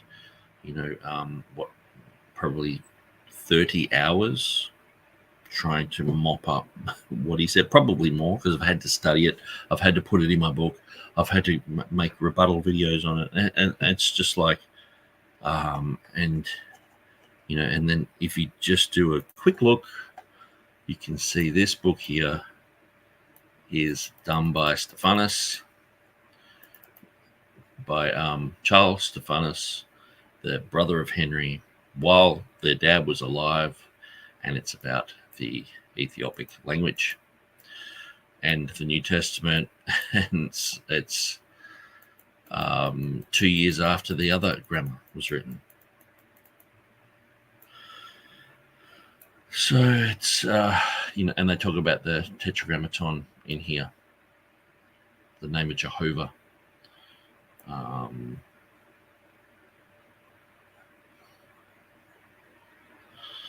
So anyway, every time I look at it, I want to stare at it more. But let's go back to TurretinFan. Okay, so this is part of the reason why this was such a fruitful project, was because he needed the cooperation both of the Ethiopian monks, who could read Ethiopic and could therefore assist the typesetters who couldn't read Ethiopic but knew how to do the typesetting. That's what he means composing. He means actually setting up the printer and doing the printing. So what can we glean from that? What we can glean from that is that Marcello Cervini didn't read Ethiopic, as far as we can tell. The evidence that we have, the quotation from Peter the Ethiopian, is that he didn't understand, Peter didn't understand how to do the... Well, Cervini is the one who became the Pope, and so I think it's, I wouldn't say that he didn't know Ethiopic. I mean, this book is dedicated to him. I'm pretty sure it's just dedicated to him. He might have actually been involved with this. I'm not really sure. He was definitely involved with the Ethiopic project and the Syriac project. So perhaps I'm only just downplaying it, perhaps, because it's like, well, yeah, it's probably just dedicated to him, because I can't read the Latin, but it's like, yeah, I don't know. Did he write this? Did he have a huge role to play in this? Someone's written all this, and it's got a whole bunch of stuff about the Ethiopic words in the Bible that they've just made. So anyway, let's continue. The printing and the Italians he was working with didn't know how to read Ethiopic. So it was a little bit of the blind assisting the blind. So let's continue with what Nick says here. He says Cervini was intimately involved in French politics as well as the Syriac Bible. Cervini was later to become Pope, who reigned only 22 days, dying in 1555. Yet even during his short stint as Pope, the Syriac Bible was immediately commissioned to be printed, which, under the previous Pope, Julius III, was forbidden to print. Some Englishing needs to be done there. Moses of Mardin, who went on to print the Syrian Bible, was associated with the two foremost Ethiopic scholars who worked on the Ethiopic New Testament, which was printed by the brothers Valerius Doricus and Ludovicus. Beza, like Cervini, was very entrenched in the local French politics of his day. Let's continue on. Local French politics of his day. I doubt Beza, this is now Nick, I doubt Beza would not have known of the Ethiopic translation. So this is an interesting question, whether he knew of the Ethiopic translation. It's hard to say one way or another whether he knew of it. Maybe he did, maybe he didn't. The way we would normally establish that he knew about it would be to have some letter of his, or letter to him, or some mention of it in his writings to say someone should consult the Ethiopic. Or isn't it amazing that now the language of God is also, the word of God is now also in Ethiopic, or something like this. Just some passing reference, maybe some compatriot of his in Geneva talking about it in a sermon, or who knows. Maybe some compatriot of his in Geneva talking about it in a sermon. Or how about you've got Robert Stephanus, the father, translating the works of Calvin into Greek. Okay, Beza takes over from Calvin, top job. Okay, and Stephanus is helping him with his edition, with his first edition, and then Henry, his son, takes over from that, while his other son Charles prints a book on the Ethiopic. It's like, oh, how much more do I have to explain this? I mean, seriously. I mean, this is wearing me down. Just trying to go, look, the forest, there's the trees, and it's the forest. You can't see the forest through the tree. Why can't you see this?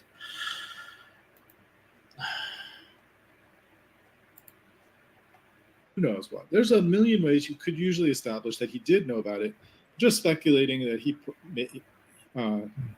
very well may have known about it is what it is. But let's try to think about this in terms of the force of the evidence. Beza's interested in the Greek, but more interested in the Latin. So as far as we know, that's his primary interest. His first edition. No. I really dislike it when people say this about polyglots. So this is something that James White says about Erasmus. It's like, well, Erasmus wasn't really even interested in the Greek. That was an afterthought. He wanted to do a Latin edition, and so he learned all the Latin so he could do that, and the Greek was just an afterthought. He didn't even care about it. And it's like, hang on. So that's just another soundbite that James White says that you spend the rest of your life trying to prove to people that it's untrue. And they're like, no, James White, magisterium, whatever he says is infallible. And so you just go through Erasmus's life, and even to the point where him and Aldus Manutius, he wanted to print the Bible in 1506, and he actually printed 6 chapters. So he was probably the best printer of the Greek of that whole era. He's probably one of the best printers ever of the Greek classics and Greek language editions and things like that. And so Erasmus lived with him for, I think it was like 7 months. He was a proofreader for him. And so, and he was saying like 5 years before that. So Timothy Berg actually came out and said, oh, the same thing. Erasmus didn't really care about, didn't care about the Greek. He was interested in the Latin. And it's just like, where are you guys getting this from? And so it's like, okay, I'll study into it. tr.org.au, go to my website. All you have to do is just look at what Erasmus did and things that he said with his own mouth, in his own letters. And so, okay, you got a nice little picture of Erasmus here.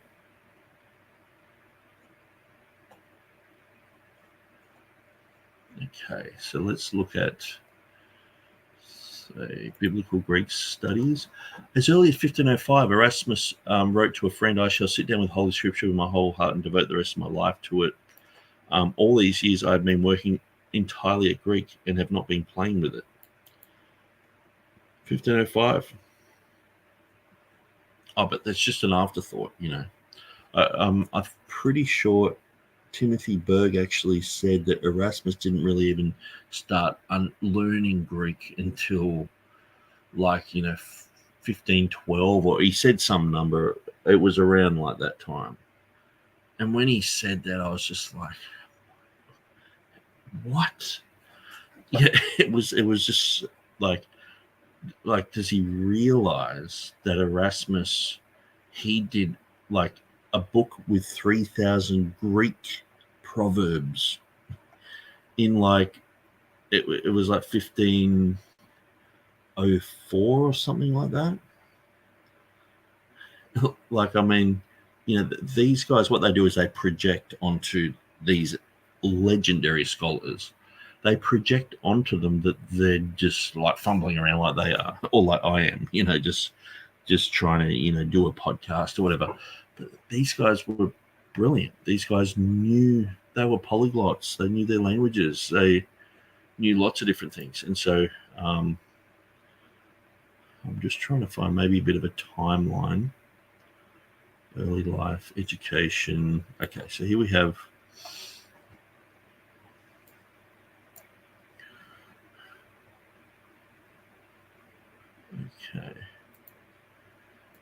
He acquainted Erasmus with the Greek and Latin literature of antiquity. So by 1884, he knew Greek and Latin. He went to Venice to live with the Greeks. In the Aldus Manutius ran the Byzantine school there with a whole team of Greek people who had fled from Constantinople, fled from the Muslims.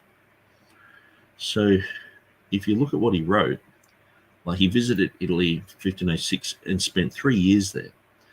He went to Italy primarily to perfect his knowledge of Greek. He arrived in the town of Bologna.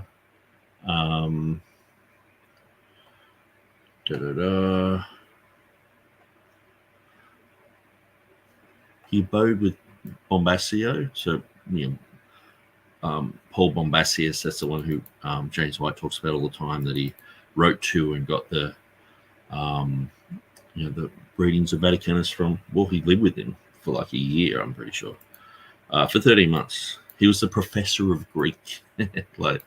This is top-notch legendary world scholarship, and Erasmus overtook all of these people. He just sucked them dry for information, data mined them, and left.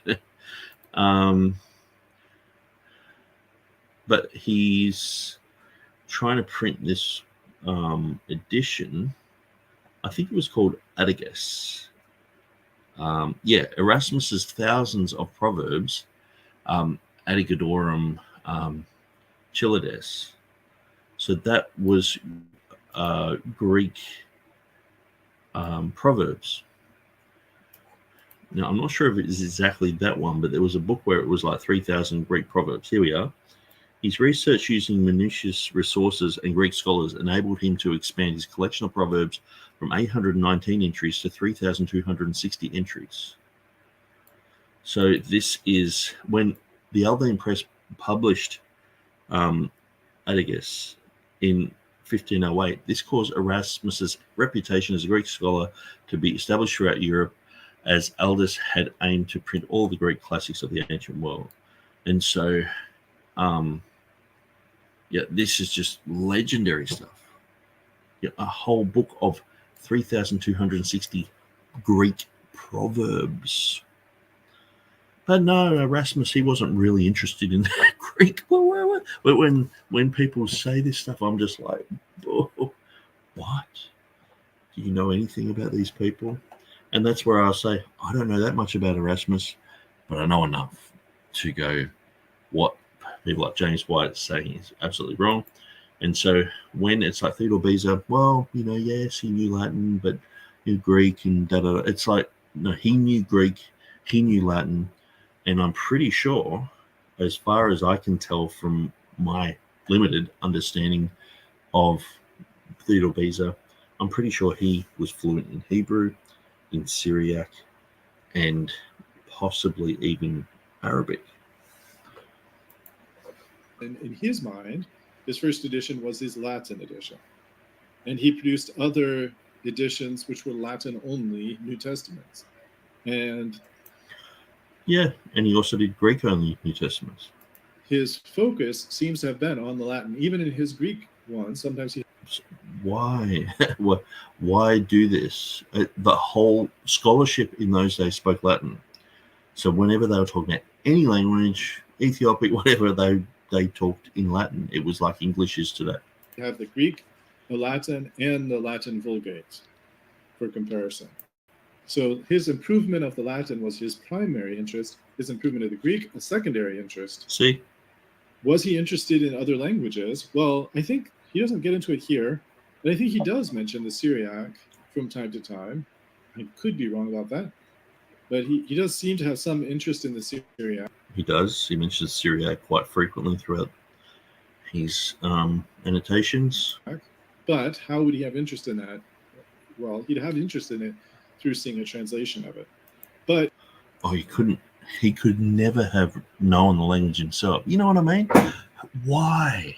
Well, why do you come to these conclusions, which is always putting Beza wouldn't have known those languages. I mean, have you looked at Beza's work at all? Have you looked at his Bibles that he does with Janius and Tremellius? Even the Syriac editions, commentaries, Old Testament commentaries. Have you looked at those? Talking about like critiquing the Hebrew. Do you know about them at all? Do you even know about them? It's like, but it's, he wouldn't have known the Hebrew. He would have only known a translation of the Hebrew. Why are you saying, why would you not assume that he's fluent in these languages? This is what befuddles me. It's just this propensity just to downplay. Like, even if you were to talk about someone like Bruce Metzger, apparently he was a legend in Latin, amazing in Latin. I'm not going to go around and say, Bruce Metzger didn't know anything about the Latin. He probably, had it translated for him in English and, someone else knew it, but not him. It's, why? I just can't, like, this sort of stuff just does my head in. What about the Ethiopic? Well, here's where we have to kind of hit a little bit of a pause button and say, we kind of leave that to Nick. If Nick wants to establish that Beza did know about the Ethiopic, then just show the evidence that he did. Okay. But so far, what I gather from this is that he doesn't have that kind of direct evidence that there is, that, you know, him even mentioning the existence of this version. But if we ask a different question, not did he know, but could he have known? The answer, of course, is yes, he could have known. It wasn't done in secret, as far as I'm aware. This was a project that was officially sanctioned by the papacy in Rome, and the project that was worked on it was officially sanctioned. So it wouldn't have been a secret from the world at that time. As far as I can imagine, there's no reason to think at all that it was a secret. So could Beza have known about the project? Yes. Now, could Beza have had a copy of it? Again, these things are possible, but imagine how useful a copy of it would have been to him. And the answer is not at all useful, because he didn't read Ethiopic. He just assumes that. Like, does he see, the thing is, look, 1 minute he's saying, look, we don't know, it could go either way here, but then he's just like, he doesn't know either. And also, so basically what he's just said, then he doesn't really place importance on the Greek, he places importance on the Latin, and Greek is secondary to him. Why are you saying that? He goes on to do, like, he is famous for his Greek and for his Latin. You can't multitask and have two good things at once. You can't work on, he also did a French Bible. Oh, that's an after, like, imagine if the French was an afterthought. He just wasn't really interested. Every time someone said the French, he nearly vomited in his own mouth and swallowed it again, because he was so disgusted in that language. That was like fifth on the rung for him. How do you know? Where are you getting this from? And it's like, he couldn't speak this language, how do you know? If you haven't exhausted all this material, you're saying, I'm speculating. I'm only just defending myself against James White and what he said. He's like, Beza didn't know and this and that. I'm like, okay, well, I think he did. Look at all this information. And I've left enough breadcrumbs there for someone just to come along. Google search for a while, and you'll find all these books about the Ethiopic language, about the Syriac language, about the relationship between Junius and Tremelius, Theodore Beza, the Syriac language, the Ethiopic language, the Arabic language, all these Semitic languages, Stephanus, the printing press, Henry Stephanus, Charles Stephanus, Robert Stephanus, the Textus Receptus editions. And it's like, what more can I say? Be like giving him a Chinese Bible. Great, but he can't read Chinese. What good is it to him? But the way that Nick takes it, he says, I doubt Beza would not have known of the Ethiopic translation as James White claims, seeing Marcello Cervini oversaw the project. Now, I think he's overstated, but maybe he hasn't. Maybe he hasn't overstated. Maybe James White actually went so far as to say that Beza didn't even know about the Ethiopic text. I don't think so. I think he just says, when he says, did he have this information? I think he means, did he have the information of what verb tense was used by the Ethiopic in Revelation 16:5? And the answer to that, we're quite far from getting an answer that in any way contradicts that. I mean, basically what we have is a well-known person, a person that was in the circles of Beza, was involved in the project. Someone who's a close associate with Beza was almost certainly aware of the project and could easily have told Beza about the project. But let's make it bigger. let's even speculate that maybe a copy of this Bible went to Geneva for whatever reason. Well, would have had to have gone to Paris for that to be published. For Stephanus, Charles Stephanus, the younger son, to have printed as he did about the Ethiopic, he would have had to have read through the New Testament and looked at those names, looked those things up, because he's got lists of names. I'm not sure that was the intent of printing these. I think the intent was to send them back to Ethiopia for their use there. But let's say that at least one copy could be sent to Geneva, or Beza could send to Rome someone as a representative to check out the manuscript, or not the manuscript, the printed text, and see what it says, and check it and collate against all his work. Well, there's a couple of problems with that, but let's let Beza continue on. Let's let Nick continue on in his discussion of Beza here. He says, I suppose White assumes that the only influences Beza must have had, he would have written in his footnote, but Beza was very well connected with various translators who knew of the Ethiopic. So let's pause at this sentence as well. I hate to go through sentence by sentence here, but I just want to analyze this sentence. So maybe Dr. White does assume that Beza would have identified an influence if he had had the influence. I think that's a reasonable assumption. If Beza was influenced by the Ethiopic, you would expect him to just say, as says the Ethiopic. In fact, it's possible, we'll come back to how it's possible later. It's possible he does intend that. It's not impossible. It's not very likely. It's not a good conclusion to make. But is it possible? Of course. Many things are possible. The only influences Beza he would have written in his footnote, he says, but he was well connected with various translators who knew of the Ethiopic. So like Tremellius presumably did know about the Ethiopic, and Tremellius is a translator, but he's not a translator of Ethiopic. This is an important detail. The fact that he's a translator and he knows about the Ethiopic doesn't mean he can translate the Ethiopic.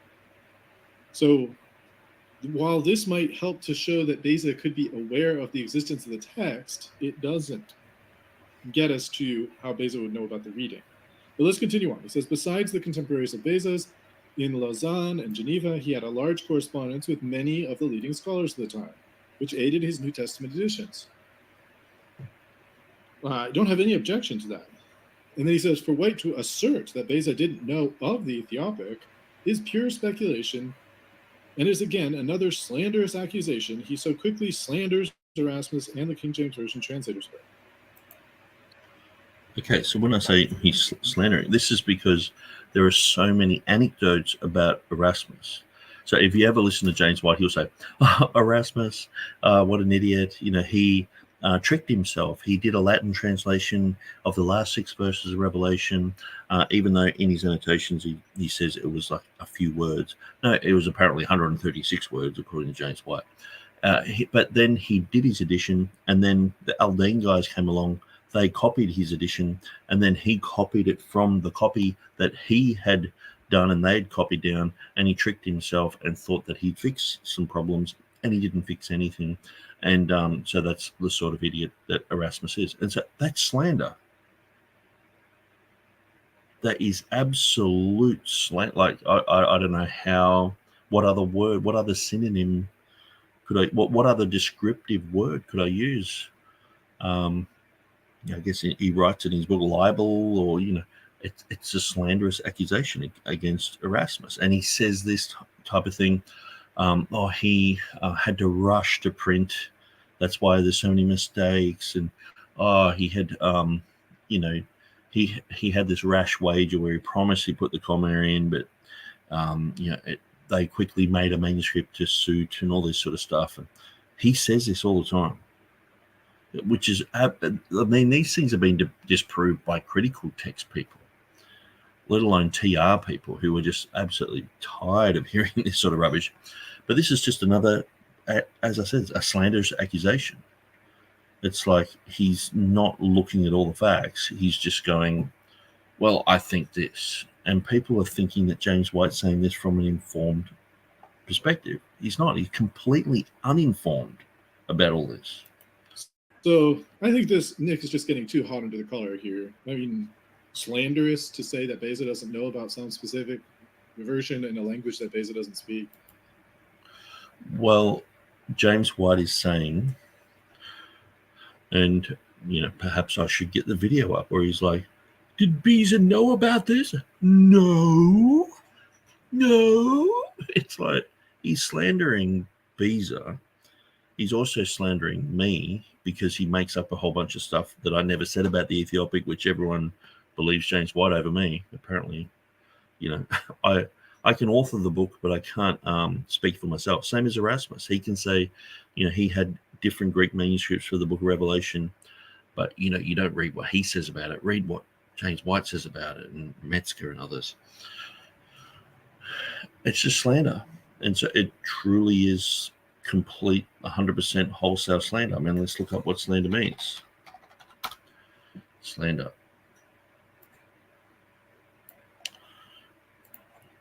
The action or crime of making a false spoken statement damaging a person's reputation. Okay, so Beza, did he know about this? Did he know about that? I mean, most of the time they are trying to make out that Erasmus, Stephanus, and Theodore Beza are like the Three Stooges. They're just a bunch of dimwits. And I really tire of that because these, like, to me, I see them as the reverse. I default to the point where I probably err on the other side, but I find that these guys I'm not smart enough to understand how smart these guys were. Let's put it that way. And I don't know many people who are, because there are certain things that I understand about these guys. And when you scratch the surface with people like James White and a whole bunch of other people, they'd have no idea about these people and what they're capable of, what their linguistic capabilities are, their reach with their linguistics, their the amount of languages they knew. I mean, I think that most people who I talk to about these guys would have to go and learn for at least 3 or 4 months just about everything around these guys to understand how learned they are, because they don't even understand how learned they are. Like if you were, a polyglot, or if you had, written different language, authored different language Bibles, or translated, I should say, and you could see that these guys are absolutely not just world-class scholars, but absolutely legendary when it comes to this sort of material. And they're just mocked and belittled as just losers by the critical text guys. And so it is a slander. It's false and damaging statements about someone. So James White has slandered me. He's slandered Erasmus. He slanders Beza. There's no evidence that has been presented that Beza did know about it to make this not just. I mean, well, let me pause for a second. Like, usually when you talk about something being slanderous, you're maligning the person, not just saying that they didn't know about some particular fact of history.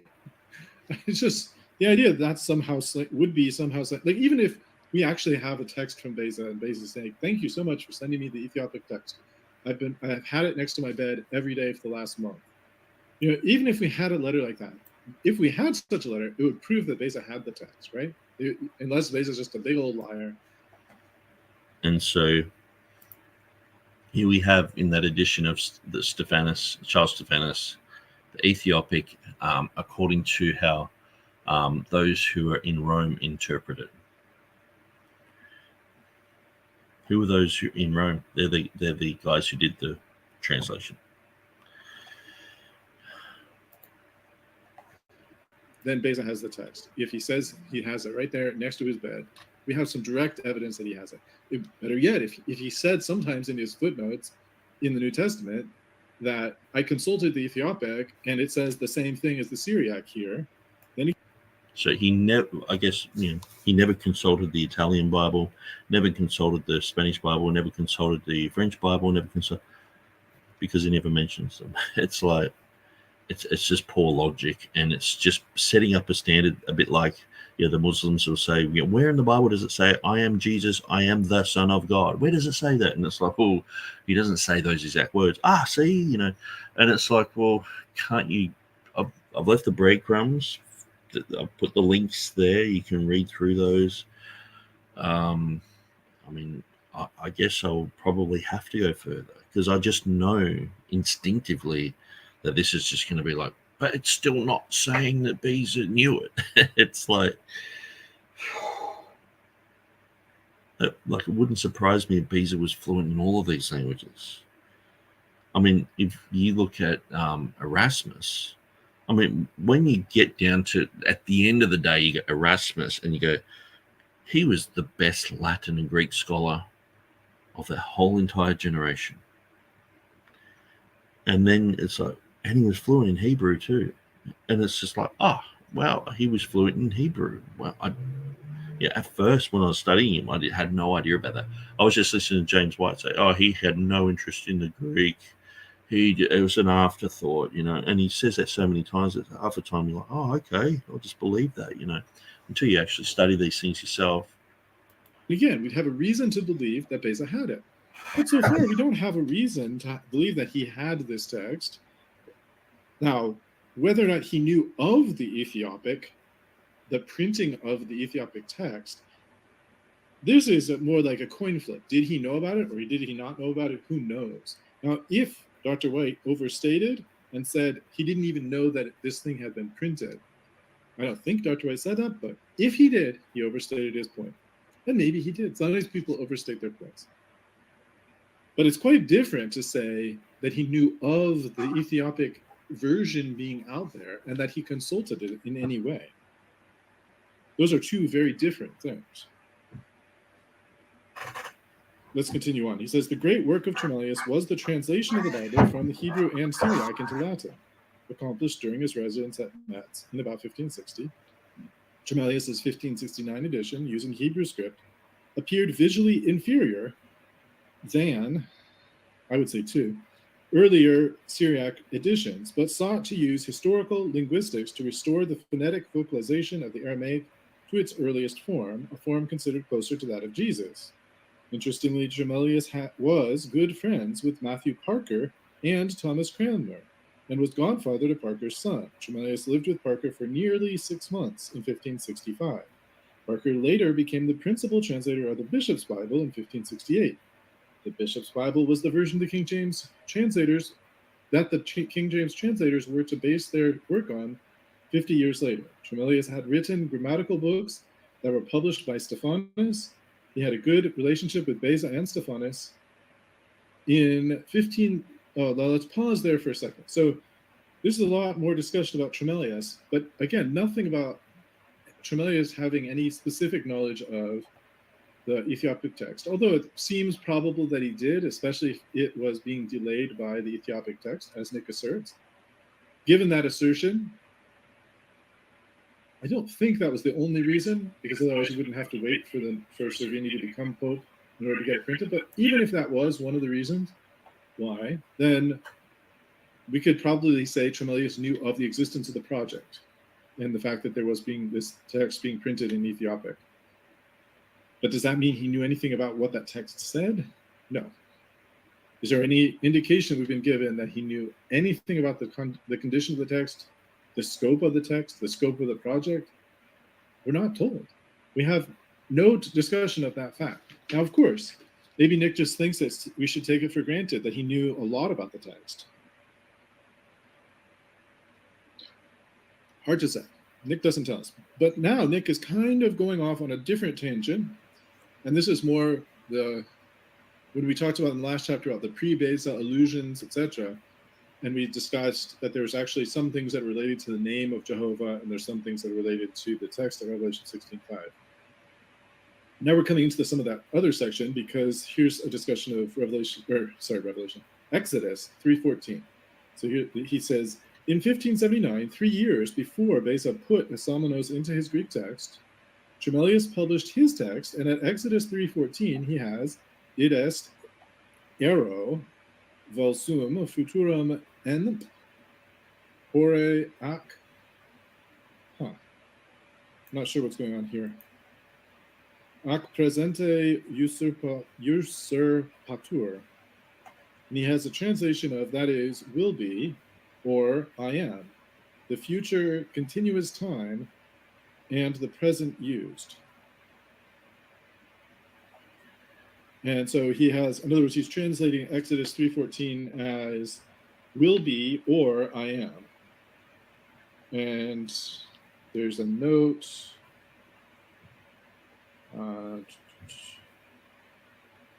I see what's going on here. There's some mistakes in the transcription, and instead of inimp pore, it should say tempore. So it should say, yeah, he has some, that's so interesting. Yeah, he has some mistranscription of Latin there. But the point of it, the point of the translation seems fairly accurate, notwithstanding the transcription errors.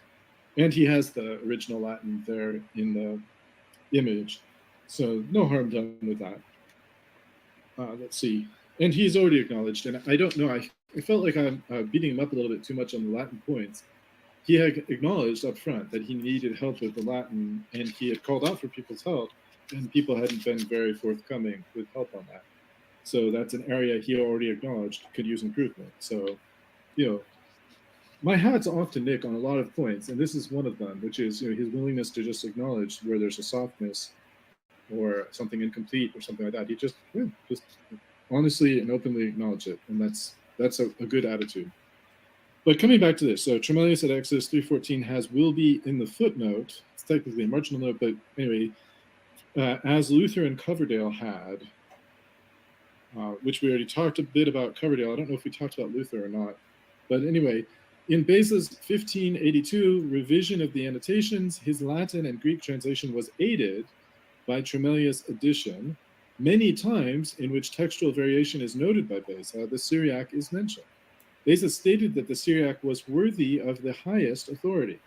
Revelation was not included in Syriac in Tremellius' 1569 version, so the Greek and Latin version of Beza was used there instead. Scholars at the time recognized the superior reading of the Asamenos over Hosias in that time period, and the leading Reformation period scholars such as Unius agreed with the reading. So why do I have this section about Unius and Tremellius, their relationship to Beza and their sphere of language knowledge? It's because James White has emphatically claimed that Beza didn't know of the Ethiopic reading at Revelation 16:5. So, okay, this time I agree with the way Nick's put it, that James White says Beza didn't know of the Ethiopic reading at Revelation 16:5. And I think that's a fair statement. I would agree with James White about that point.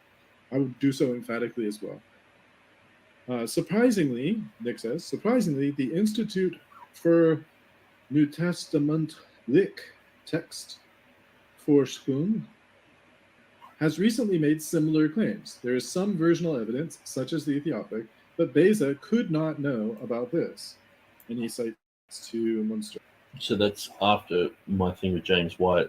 Jan Kranz, we were chatting on Facebook, and then Jan Kranz started making that type of claim. Oh, he couldn't have known about it. And it's like, why is there just a brick wall with this issue? Why, like, so not only on one side they're saying it's not the reading, it's not a future reading there, but then they're saying, oh, Beza couldn't have known about it anyway. And it's like, it is the reading, and Beza could have known about it. And the more that I study this, the more that I'm like, I'm pretty sure he did know about it.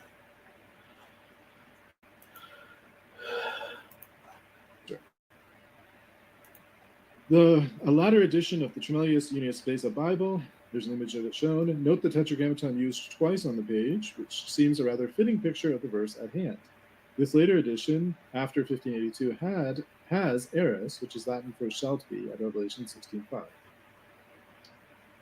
He says, well, at least they now actually acknowledge the Ethiopic reading there and call it evidence, which is the exact opposite of White's response. I wonder if White will now write a scathing report on the Institute for claiming this is actual evidence, as I firstly did. So what had happened at the time, Jan Kranz was like, well, Beza wouldn't have known about the Ethiopic, and that was his note. Then later on, he put a whole thing saying, oh, well, Beza actually thought that he had an ancient manuscript, because the ancient manuscript thing came after my book. And he was saying, oh, Beza thought he had an ancient manuscript, but tricked himself. And then it says of the Ethiopic, oh, well, it's only got two forms, and it doesn't have the future form. But as we've clearly seen, it does have the future form. And so... let's see. There's some versional evidence. Well, we already discussed what I think of the so-called versional evidence here. And we could read what the rest of Munster's current statement on that is. I think they've updated it since Nick's book. And I hope they'll update it again, because there's work that could be done to improve what they have there. And I'm quite willing to acknowledge that Munster can be improved as well. So, behold the double standards of White. This is Nick speaking, of course. Because the first Syriac Bible should have been printed in Rome about 1548, but the scholars involved were busy on the Ethiopic Bible of 1549, because Marcello Cervini oversaw the project, later to be the Pope, i.e. the most powerful man in Europe at the time, who immediately commissioned the Syriac to be printed, and because Moses of Mardin, who printed it, who was associated with the two foremost Ethiopic scholars who worked on the Ethiopic, it seems like the Beza didn't know of the Ethiopic claim is false. In Syriac circles, it would have been almost impossible for these things to be unnoticed. So it's one thing, though, and this is an important distinction that Nick's glossing over. It's one thing to be aware that there is an Ethiopic text out there. But the Ethiopic text that was printed in 1548 and 1549 was printed in the actual text of Scripture was printed only in Ethiopic. There was no Latin translation. There was no Greek translation next to it. No Greek original next to it either. There was no other language parallel. No Syriac, Chaldee. Nothing else was there next to the Ethiopic characters to indicate what they meant to somebody who doesn't read Ethiopic. And we have absolutely no reason to think that Beza or Tremelius read Ethiopic. Now, maybe someone might claim that Tremelius is smart enough and enough of a linguist to pick up Ethiopic with some effort in studying. And I believe that Tremelius is bright enough to do that. But there's no evidence been offered that he tried to do such a thing, much less that he succeeded. And even if he did, there's no evidence that Beza asked him and consulted with him on any verse of the New Testament as to what the Ethiopic says, or that Beza had any particular interest in the Ethiopic text as a versional witness to the New Testament. Now, it's possible that there's evidence out there that hasn't been consulted. I tried to see if I could find some. I scrounged and scrounged looking for evidence, but I couldn't find it. Instead, what I found was something that confirmed what I feared was the case, which is that essentially the first use of the Ethiopic version by scholarship in Europe came after Walton's polyglot. Okay.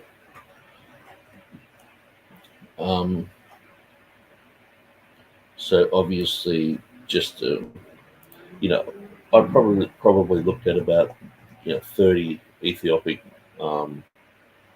books in the Reformation period, and I only just grabbed these because that was the one TurretinFan had looked at. Brett. What was his name? sorry, I forgot his name, the King James translator.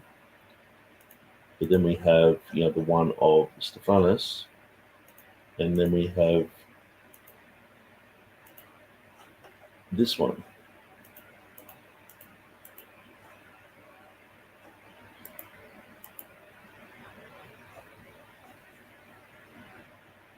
Teaching the Geese language.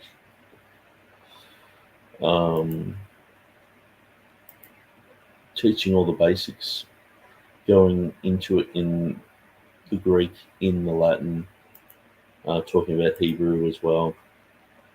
And so this was, it's the 1531, but the other one was in 1552. And so, I mean, Ethiopic scholarship was thriving around this time, and people wanted to know about it. And so I think last time what I did is I skipped through the introduction of Tremellius, just looking for any mention of the Ethiopic, which I couldn't see, but he didn't mention Spanish, he didn't mention Italian, so that just because it's not mentioned doesn't mean he didn't know about it. But yeah, so anyway, let's go back to the video. Which is about 100 years too late for Beza. So when Walton's Polyglot came out, Dudley Loftus, I think. So Loftus's translation of Ethiopic into Latin was used at that point by scholars. Could someone have had a preprint version before then? Sure. Could scholars have translated it? Sure. But we have no evidence that they did. It's one thing to say something is possible, and it's quite another thing to say it happened. Well, not only is it possible, but this is pretty clear that the edition of Stephanus about the Syriac and the Ethiopic was from the New Testament scholarship of those guys, and it talks about those guys in Rome. And so this is interesting because this edition actually it's been marked up, so maybe it was marked up for another printing edition, but or perhaps someone was just doing lessons. It seems to be written over the Hebrew, which is quite interesting.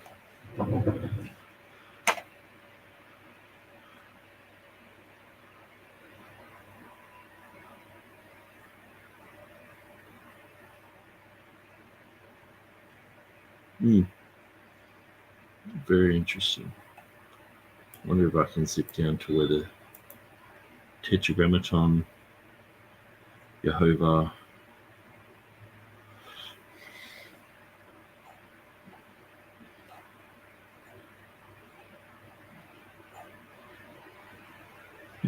I actually think this section is actually talking about a Hedraic declaration. Be very interesting. So I'm going to go through this book a little bit more. I can't really copy it because it's quite technical with the Hebrew lettering.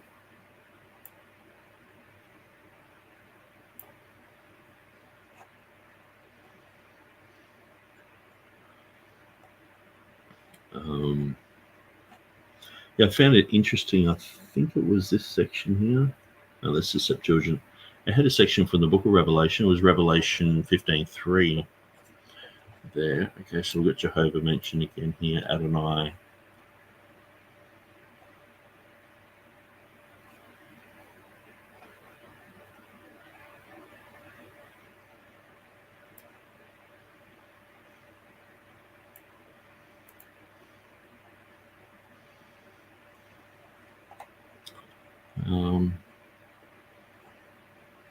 Anyway, I'm just so fascinated by this. Oh yeah, Quiest. Well, I would recognize it more so if I saw it in Greek. But that's definitely the I am, the Aya. which is Ahaya, Asher, Ahaya. So this is like I am that I am. So we're getting closer to the whole concept, the tetragrammaton, I am, and the expansion of those. And so be very interesting. Perhaps they even directly talk about Revelation 16:5 here and talk about the Ethiopic as well. So very, very interesting, very fascinating. And there's just so much here that I've really, I mean, it's just mentioning Jehovah. Oh yeah, Jehozadak. So that's the theophoric names. Okay, let's just continue with TurretinFan for a little bit longer. I've gone for nearly 3 hours, and so as you can tell, I'm probably getting a little bit exhausted with all this, and I'm pretty tired. But let's continue on. Happened. So, yeah, could Beza have learned Ethiopic secretly, and then secretly obtained a copy of this, and then secretly consulted it without telling anyone? Of course, many things are possible, but there's no reason to think that that happened. And Nick himself doesn't claim that that happened. In fact, all that he seems to claim is that Beza could have known, and I think he basically says he thinks he did know that there was an Ethiopic version out there. But keep in mind, just knowing that there's a version out there doesn't mean you know what all the readings of that version are. And there's lots of places where that version departs from. Yeah, because I mean, it's like, oh, that's a Bible version. We're Bible translators, so let's never look at that.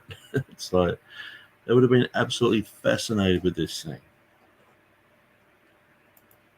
The pre-1582 Beza text of Revelation.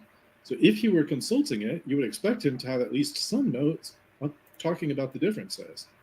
And the total absence of notes suggests he didn't consult it. That's the evidence we have. Is it an absolute proof? No, of course not. Did he have Walton's polyglot? That we can say absolutely he did not. Did he have the works of Jan Kranz? Of course not. That's ridiculous. It's not ridiculous to say he could have had a copy of the Ethiopic, but there is no reason to think he did. There's no reason to think he knew what the Ethiopic text said or its differences, much less to be able to appreciate the nuances and make a textual decision on it. So the short answer is, although Nick feels like he's got a kind of a gotcha moment here for Dr. White, I can't agree with Nick fully. If Dr. White had said there's no way Beza knew about the Ethiopic text, the book, the volume, the printing, then I'd say, okay, Nick, you have a point. Beza very well could have known about the fact that the Ethiopic text was printed, or that there was an Ethiopic translation of the New Testament. Beza could have known about that. Nothing to stop that from being out there. The people knew that their Bible had been translated into Ethiopic. But the idea that he saw any of these readings in the Ethiopic, there's no reason that we've been given to think he did. He didn't speak Ethiopic. None of his acquaintances that we know of at the time read Ethiopic. So, no. Section 4.2, John Calvin. John Calvin, whom Theodore Beza succeeded in Geneva, usually used Jehovah in his Latin version that he prepared for his commentary on the Psalms in 1557. Pierre Robert Olivetan, 1535, of Neuchâtel, who was also Calvin's cousin. Neuchâtel? It means like new house, I think. Neuchâtel. Anyway, while working on a French version, used the expression l'Éternel, which means the eternal one, to represent Jehovah in certain places. 11 years later, the followers of Calvin in Geneva produced the French Geneva Bible of 1588 with similar readings. By translating Jehovah as l'Éternel, it attempted to represent the sacred name according to the supposed meaning, the one who exists eternally. We can see this concept in Calvin's quote concerning the I am in Exodus 3:14 and 6:2. And here, I think I can just go ahead. if I can get my cursor back. Okay, so we seem to have come to a different chat, we're talking about John Calvin here, so we're not talking about Beza. And so I just mentioned a little bit about Calvin there. And then we go on to Theodore Beza and what he mentions there. And so I think that's in the next episode. So I think what I'll do, I've gone through it nearly 3 hours. I'll finish it there. But I think you can see from this episode that there's so much knowledge about the Ethiopic version that immediately after it was published, like 4 years later, three years after it was completed, they're already doing Latin Ethiopic grammars, which I'll just quickly show you again. So this one here, so let's just enlarge in that. So it's always talking about the Ethiopies. So it's talking, these are Ethiopian letters. So, I mean, how big is this? This is an 85-page document. So it's not huge, not humongous, but it's also, for a grammar, it's quite large. It's got long chunks of text written there. And so, I mean, in 85 pages, you can learn quite a lot about a language. So there were scholars who knew about this language. Now, what will be interesting is for me to go through and look up the names of, Jehovah, perhaps even trying to find, some of the Tetragrammaton, the exact lettering of Revelation 16:5, whether they talk about that, because oftentimes they do mention, that this is the name of God, this is the name of the Lord, this is the name of Christ, and so having the equivalent of Jehovah there, and perhaps expounding on the etymology of that would inadvertently talk about Revelation 16:5.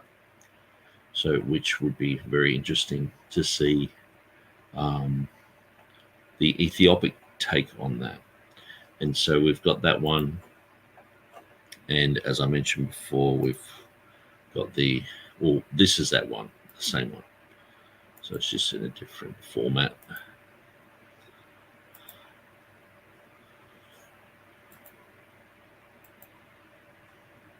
Okay, so then we've got the